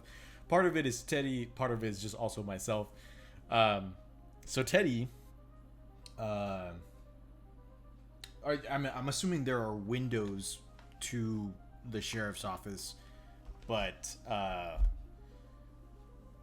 are they able to be opened? I guess. I think it's hot in Kentucky, right, Dustin? Maybe. Yes. We're nice and humid here. Okay. We got that wet heat, the worst kind. Yeah. Well, yeah. I'm trying to remember what I said last time because I remember that I think it was Chuck who wanted to just like yeet the entirety of the sheriff's computer out the window. Also, if I might clarify, the controlled spill with the coffee is only on the files that were actually ruined last time, not all the files. If that makes sense. Right. Yeah. Just to clarify. Is the opening of the window an intention to like get out through the window? I feel like I guess that depends on what I say about the windows, doesn't it? technically yes, but yes, essentially, like if the windows are able to be open, Teddy would probably want to go through the windows. It just kind of depends if it's possible, and he would try his best to like also, you know, is this place protected by ADP? Who knows, you know. That's the security company, right? I'm pretty sure. That's yes, I think so. It's also adenosine diphosphate, which is becomes ATP. Mitochondria is the powerhouse of the cell. Yeehaw! I remember nothing about cell biology except for that. I remember a couple other things, but none of them are nearly as important. Yes, there are windows. I think that you can tell that none of them are really big enough for you to get through unless you open them up like all of the way and struggle probably a little bit. Mm-hmm. Not calling you fat, Teddy. I'm just saying these windows are for airflow and not necessarily like a human man to travel through. Okay, fair enough. Then Teddy has to turn to his bad ideas. Oh shit. Okay, so Teddy's got this move that I've actually never gotten to use before, called Destructive Genius. Given a bit of time, you can turn household accessible items into a temporary but hideous weapon. When you try this, roll plus weird. On a 10 plus, 2 harm, magic, close, loud, 1 use, and you can pick 2 from the list below. On a 7 to 9, 1 harm, magic, close, loud, 1 use, and you can pick 1 from the list below. On a miss, you suffer 1 harm as it blows up in your face. Hideous effects may be used up to 3 times, hopefully. Add 1 harm area, add 2 harm, messy, heavy, add fire, and I think it's like appropriate tags. Add 4 harm, messy, heavy, and it blows up for 2 harm area, add healing and messy. So Teddy's just kind of go around and find, you know, some cleaning materials and any possible, you know, fancy weapons the sheriff might have that are explosive in nature, and try and blow out the back of this sheriff's office to get away because he's overthinking this. I mean, it's just gonna time loop tomorrow, right? What? Teddy. Man, Teddy just wants to Teddy just wants to break stuff. Listen, Teddy's embraced the chaos that we all he is a plus we've 3 all been weird admitting. now. Also, he spends. Okay. Sorry, Mars. Oh, I was just gonna say he spends a lot of his time hanging around Chaos God and other part of Chaos God. It's true. He like delicately spilt a cup of coffee and he was like, "This feels good. I want to do more." So just moves to explosives. Yeah, that's a quick jump. Yeah. I'm going to pull Science Guy up for myself just because you read that all to me, but I just like did not register most of it. Sure. Destructive Genius, got it. Yes. Why don't you roll for it first and tell me what it is you want to make, and then I'll tell you kind of like what gets put together to make it. Sure. Because I think rather than just telling you what all... I mean, okay, what all is around here is you can tell for the most part there's like, yeah, cleaning supplies. There are a couple of like club-like weapons. There are no guns here. A couple of knives in like the kitchen area. Just He doesn't have like You've just, got like, duct one tape. random grenade underneath the lobby Nope. couch or something. believe it or not, there is. Well, why don't you roll for it? I'll let Okay. you know. Okay, so I rolled a 4 and a 3, which is a 7, and then my weird is +3, so that's now a 10. Excellent. Okay, so then the hideous effects I would like for this gadget, I'll just call it a bomb. It's a bomb. I would like it to be add 4 harm, messy, heavy, and it blows up for 2 harm area, and add 1 harm area. So altogether, that's gonna be 7 harm, 5 of which, or sorry, 3 of which is area, and it's messy and heavy and close, loud, and 1 use, and also magic, but I don't think that matters.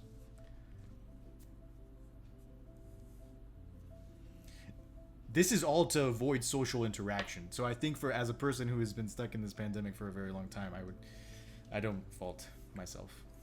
Yeah, I was gonna wait to point out that like there's a front door that you made it in through, and Yeah, I said in the beginning that Teddy's probably like overthinking that he's like looking at the door. If y'all don't want me to do this, then like I won't. But like it's on you, my man. No one else is here to talk you out of it. It's so very if this true. is what Teddy would do, then he's just who am I to stop you? he has his higher brain functions are currently trying to figure out how to create a micro black hole in this town.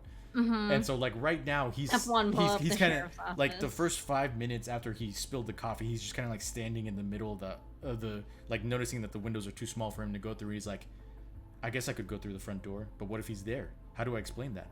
And he's like, I gotta make my own exit, unless there's like a back door he could go through.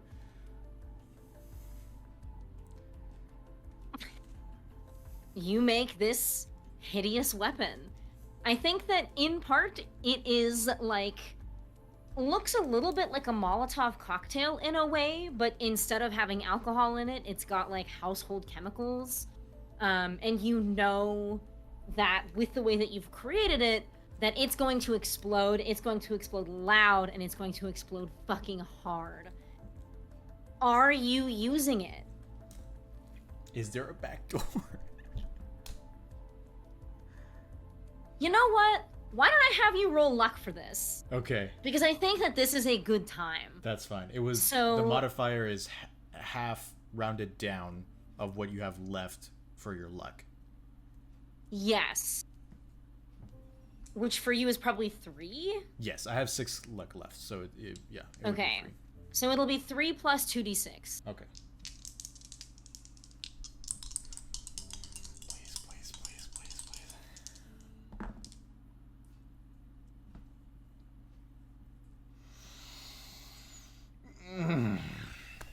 That's 3 plus 1 is 4 plus 3 is a 7. Okay. On a 7 to 9, luck is not on your side, but neither is it against you. Things are not laid out in your perfect scenario, but neither are they laid out in a way that will negatively impact your planned actions. How do I remedy that when the options are, yes, there's a door, and no, there is no door? I think that there is a door there, but it is rusted shut.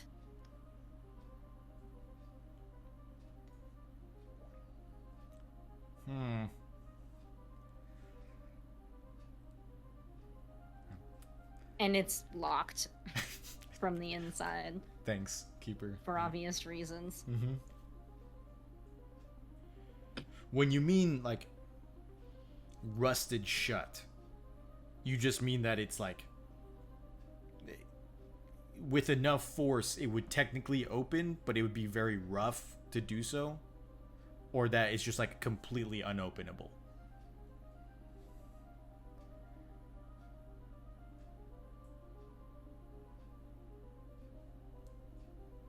How about this? This is how I'll remedy the mixed success luck roll. There is a window back here that you think you could fit through. That's the sentence. That's what you get. Okay. You were hoping for an easy door to just make a quick escape, but instead there's a window. It's got a screen door with like a screen on it. And it's like at hip height, so it's kind of awkward. Okay, yeah. Okay. Oh, okay. I think Teddy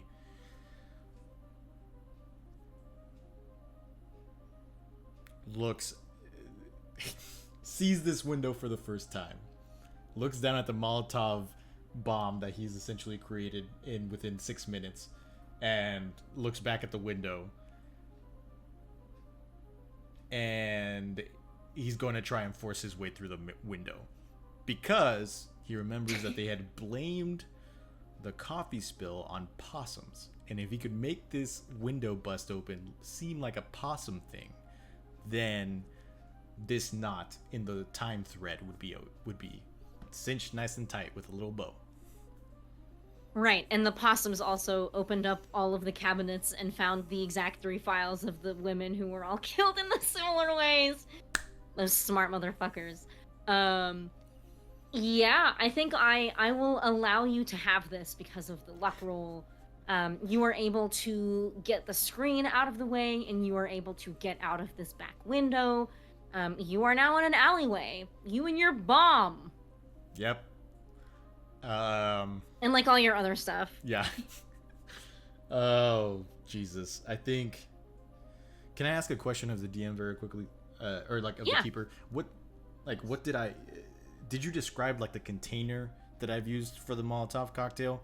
Like, was it like a glass bottle, or like, you know, is it like Clorox? I don't know. I think it's one of those like jug bottles, like what you buy like a whole bunch of bleach in. Right. Yeah, it's one of those like big old plastic bottles. Is there? It's like really heavy plastic. Sure. Yeah, definitely fair. Is there like a garbage, a dumpster nearby? Since this is the back of the shares. Yeah, this is the back alley. There are a couple of like very big dumpsters here. Cool. Can Teddy open one of those up and find a plastic bag? You sure can. Cool. I'm gonna put my bomb inside the plastic bag and then walk down the street nonchalantly and just have it in the plastic bag. This will not come back and bite you at all. Speaking of biting, Alex, what's up, my man? Alex gets a strange feeling in the force suddenly that one of his compatriots is carrying a bomb and it's not Cassie somehow. Alex has the strange feeling that one of his companions is acting pretty sus. What? God. But which one is the question? Cassie gets a feeling in her gut that someone has a bomb and it's not her. And I guess you could say that Alex there's an panics. imposter among us. Hey Alex, what are you doing? This woman has just closed the door on you, and Chuck is being real weird. Among us. is Chuck being weird or is Chris being weird? I can't Oh tell. my god. They've melded into one and the same for one night Chuck only. and Chuck am I. I am also Twitch Prime. It's the Twitch Prime. That's what sent it over the edge. Right. Anyways, Alex is about to start blaming all of you for the time loop because you're all acting weird. Wait, how are we acting? Weird. How Anyways, else are we supposed to be? Whatever. We're acting pretty. Oh. Hey Dustin, what's Alex up to? not playing Among Us on his phone or anything. Well, it's free on iOS and Android. I'm looking up hats for the cosplay. Okay, anyways.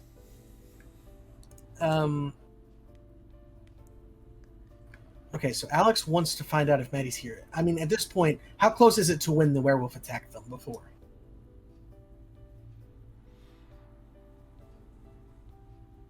I should have made like a timetable or something. I think you know that it is coming. Like the sun is coming down at this point, and you'll all have to bear with me because since I'm jumping between all four of you, keeping like what time it is square is a little bit difficult. Oh, for sure. But you know that like it's coming because it's getting dark now.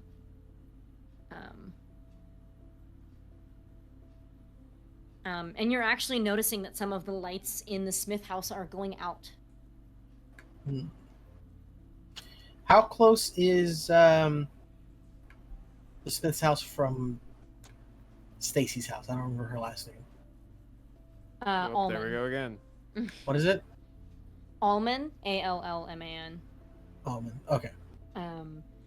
It is a couple of blocks away. Okay, so he couldn't like be near one and watch the other. No, they're not that close together. Okay.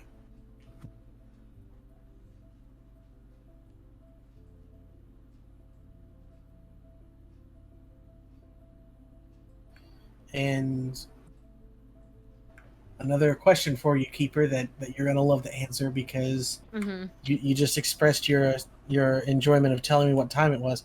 How long has it been since he last knocked on the Smith's door? I think that would kind of be up to him. He had a brief chat with Chuck, but if he wanted to wait a certain amount of time before knocking again, that's acceptable. But it's probably been like 10 minutes. Would that have been enough time to walk back to the other household? Yeah, I would say so. Cool. He's not doing that, but he is. Okay. He wanted to know if it's that. I wanted to know if it's that much time. He's gonna go knock on the door again. What was the last name? One more time. Stacy's last name. Allman. Allman. Yeah, my brain is not functioning. It is. I think we're all a little stretched, a little thin today. Oh boy. Yeah, Stacy. Sorry. No. See, now I'm fucked up because it's the wrong house. Because you're at the Smith house. Yeah, Maddie. Yep. Yes, you hear through the door the same woman as before saying, "Sir, you're gonna have to leave or I'm calling the police. I don't want anything to do with what you've got going on." He wasn't standing at the doorstep for 10 minutes. That's he fine. Yeah. But she like she looks at you through the hole. Yes, ma'am. I understand that. There is one household that has not reported all of their members as being currently home. A Stacy Almond is apparently currently away and not at home, and they stated that she may be visiting with one Maddie Smith. And you stated that everyone was home here, correct?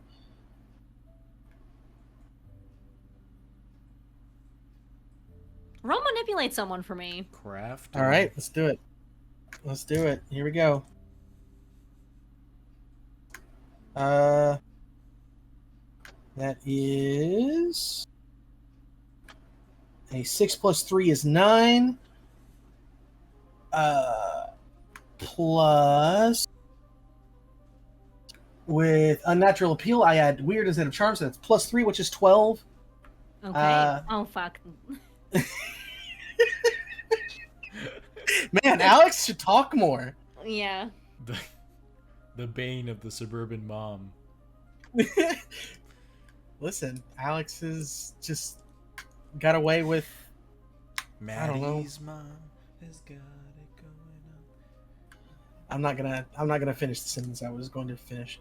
Mm-hmm.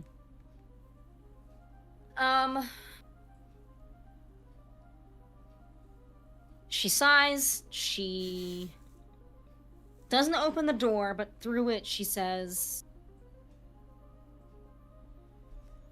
"My daughter's home.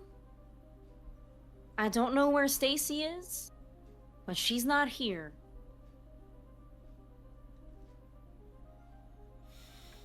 I see. Would your daughter know where she would be? I don't need to speak to her myself, but can you ask her? I don't have to ask her. I mean, these girls, they love going to that one clearing in the woods all the time. If there's anywhere that she's gonna be, if she's not home, it's probably there. And you are sure that your daughter is here? Yes, I can go check. Please do. And you hear footsteps, a door opening, and the voice of a teenage girl going, "Mom! Come on!" Footsteps again, and the mother pipes up and says, "He's certainly here." Thank you, ma'am. And I assume that Stacy was not there with her. I didn't see her. I can check on her later, but listen, tonight's not a good night for me or my family. I'm sorry to hear that. Did something happen?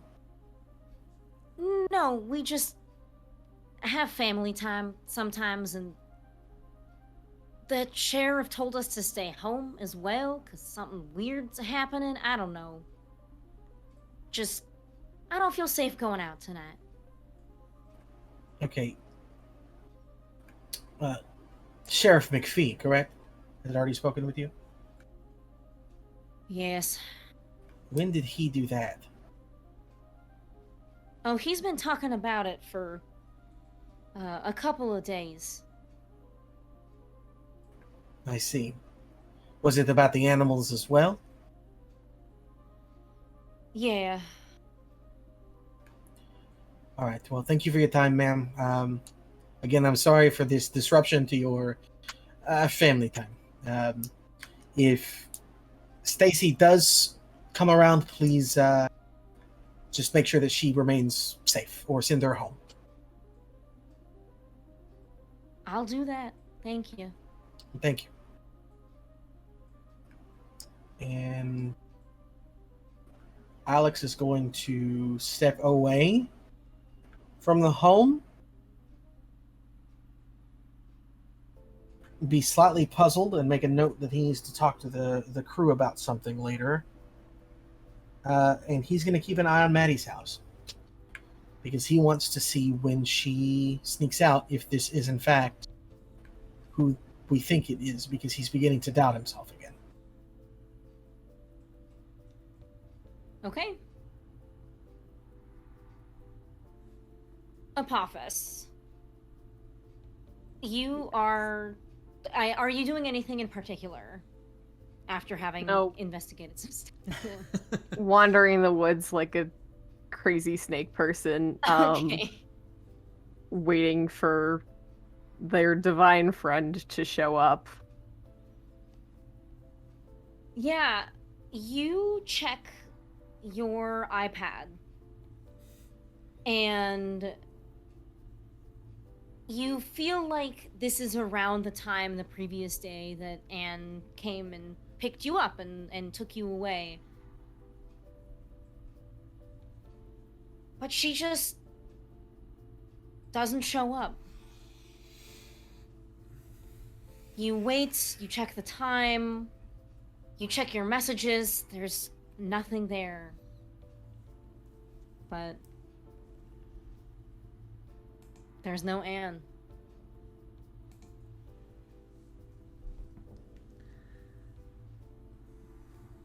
Interesting. I have a propositional question for you. Okay. In the past, Apophis was able to use TuneIn to try and communicate with Anne. That was when he was like under the present, like he was being controlled by another god who saw Anne and like this group as the monster or the villain. But I'm wondering if he could try and use TuneIn and tune in with Anne. I know that is kind of not how the move works, but he has done it before. If it's not tune in, then maybe use magic to try and. I guess I was thinking communicate something you don't share a language with, but that doesn't. I guess do one thing that's beyond human limitations, and if not, talk to Anne, kind of alert her that like they need help, I guess.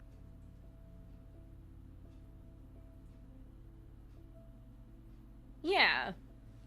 I mean, I guess if it's cool with everybody, I think it could be fair for Apophis to try tuning in with Anne, because it's been done already, and also Anne has been inside Apophis's head. Like with Bertie that one time. I mean, Apophis would have to roll for it anyway, right? Yeah, but like, do you guys feel like it would make sense to even try? Yeah, I mean, if there's a precedent, then yeah, I think it's okay. Yeah, and it's still something that they have to roll for, and yeah. Well, go ahead and roll for it. Oh god, right. It's 9:05. Okay, I'll wrap up. That is 8 plus 3 is 11, I believe. Yes. Okay. So on a 10 plus, hold 3.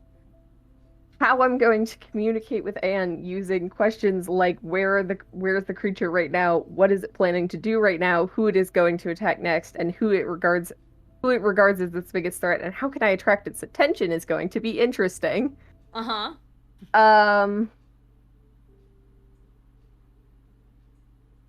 You get 2 or 3 questions. 3. Okay. I guess the first, if the creature Apophis is tuning in with is Anne, I'm gonna say Apophis is going to try and figure out what it's planning to, what she's planning to do right now, I guess.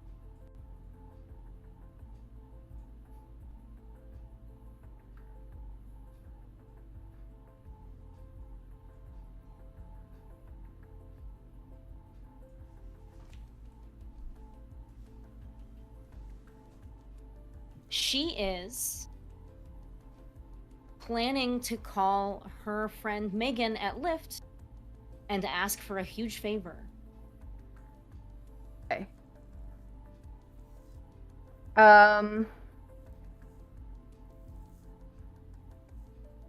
How can Apophis attract her attention?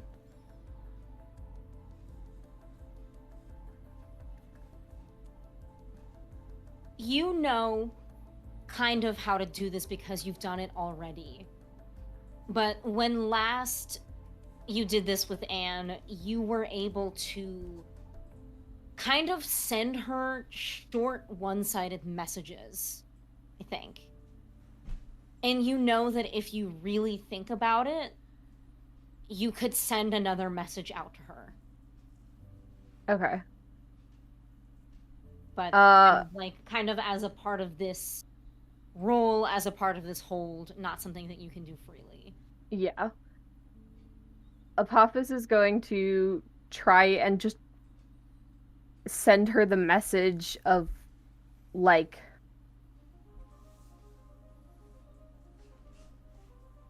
so the way I used tune in before to tune in with Anne was, and like give Anne information, was Apophis basically had to answer one of those questions to tell Anne.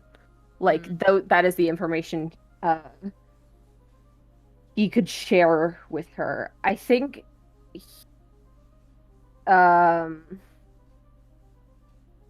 he's basically trying to convey the message that whatever is controlling this scenario is planning to do a time loop. He's basically trying to get across the message that they are in a time loop and they need help.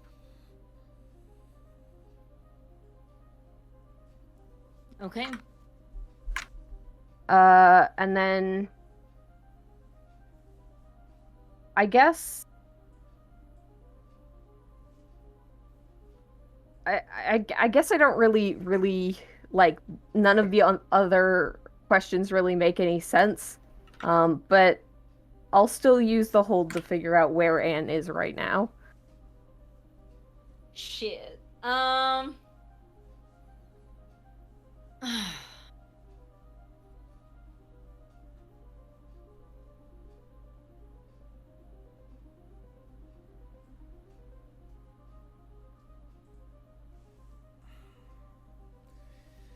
This is hard. Okay.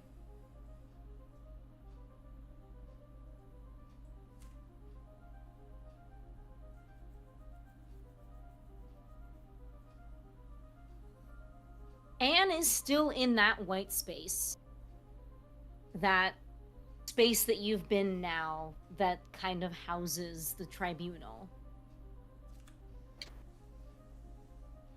All right.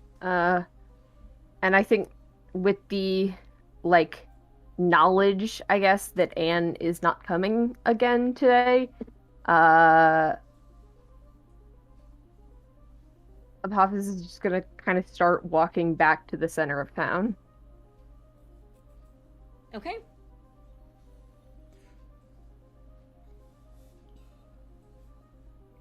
Okay. I know that we're over time a little bit. Bear with me. Let me see if I can, like, pull all of you together a little bit here.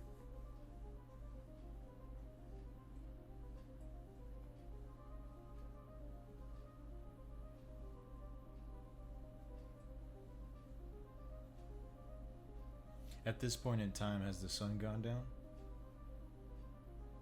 If you guys are cool with it, I would say yes. I think that time is continuing to pass. I know that it seems really fast. Part of the reason for that is I'm trying to kind of, like, keep you guys moving along. And like, you know, get to stuff.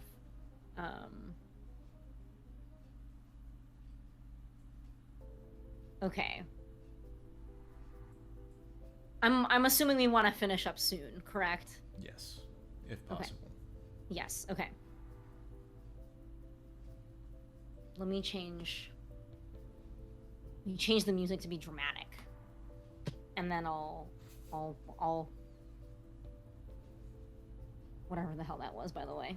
I was wondering. I don't know.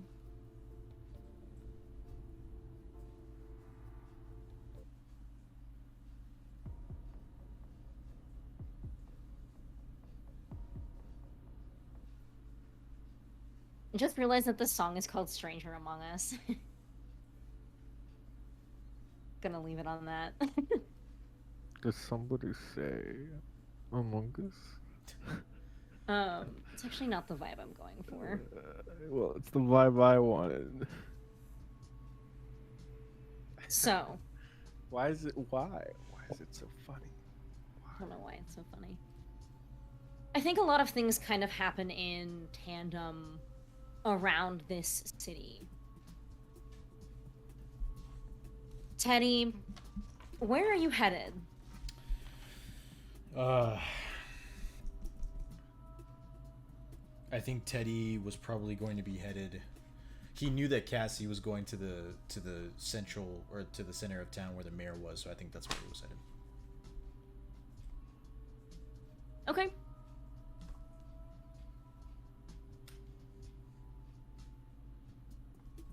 Okay. Cassie, where are you headed? You said you were going back to the field, correct? Back to the open area. Yeah. Okay, cool. Apophis, you are headed back to the center of town. Alex, you are sticking around at the Smith residence. And Chuck, I know what you're up to. You're watching this man. You're in it for the long haul, baby. I'm waiting for this dumb wolf so I can shoot it. Cool. So, I think a couple of you just miss each other as the timing kind of goes by. And Cassie, as you get closer to the field, you start registering some of the things that you felt as you were walking through town, trying to parse through if there were areas where magic felt stronger or whatever. And you keep coming back mentally to this one shop that was just an antique store. It was closed when you passed it, but it had more than a couple of clocks in the windows. And you keep thinking about it, and you realize you felt like maybe the magic was just a little bit stronger there.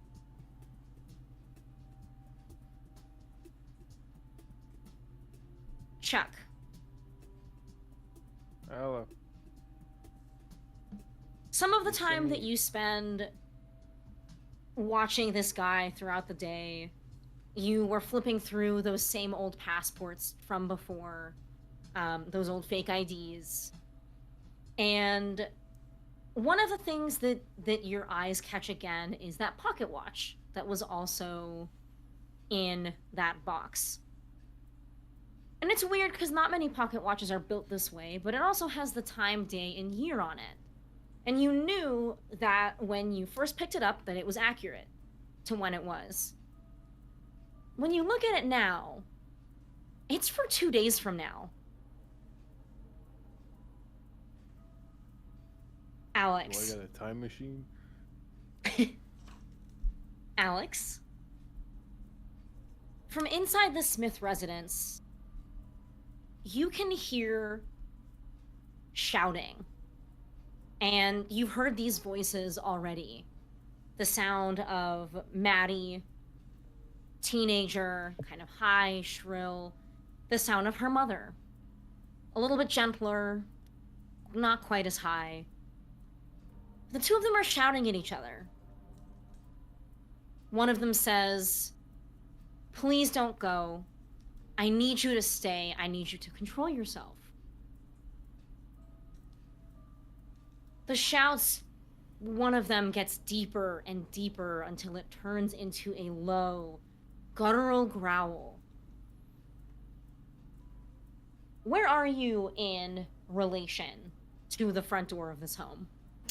I'd like to picture him, like, not directly across the street, because he doesn't want to appear like he's just hanging out in front of the place, but pretty close by. Like, somewhere that she couldn't just peek out the door and see him, but somewhere he could easily keep an eye on the house. Okay.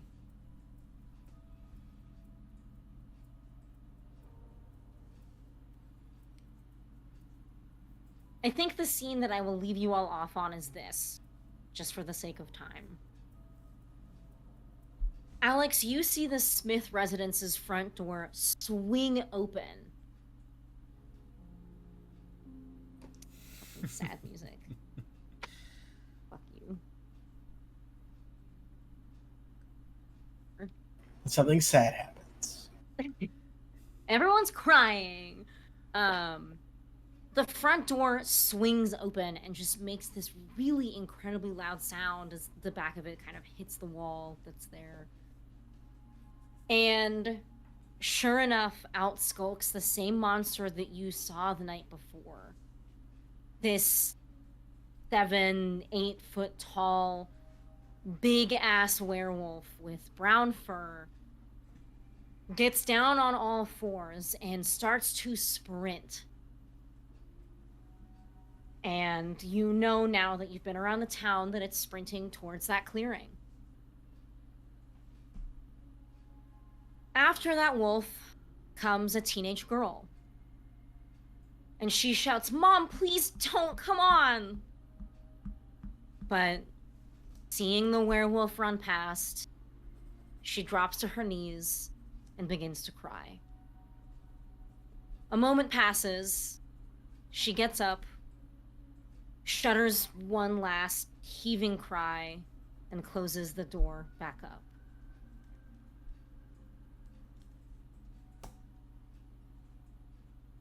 And I think we will leave our mystery off there, team. It's late.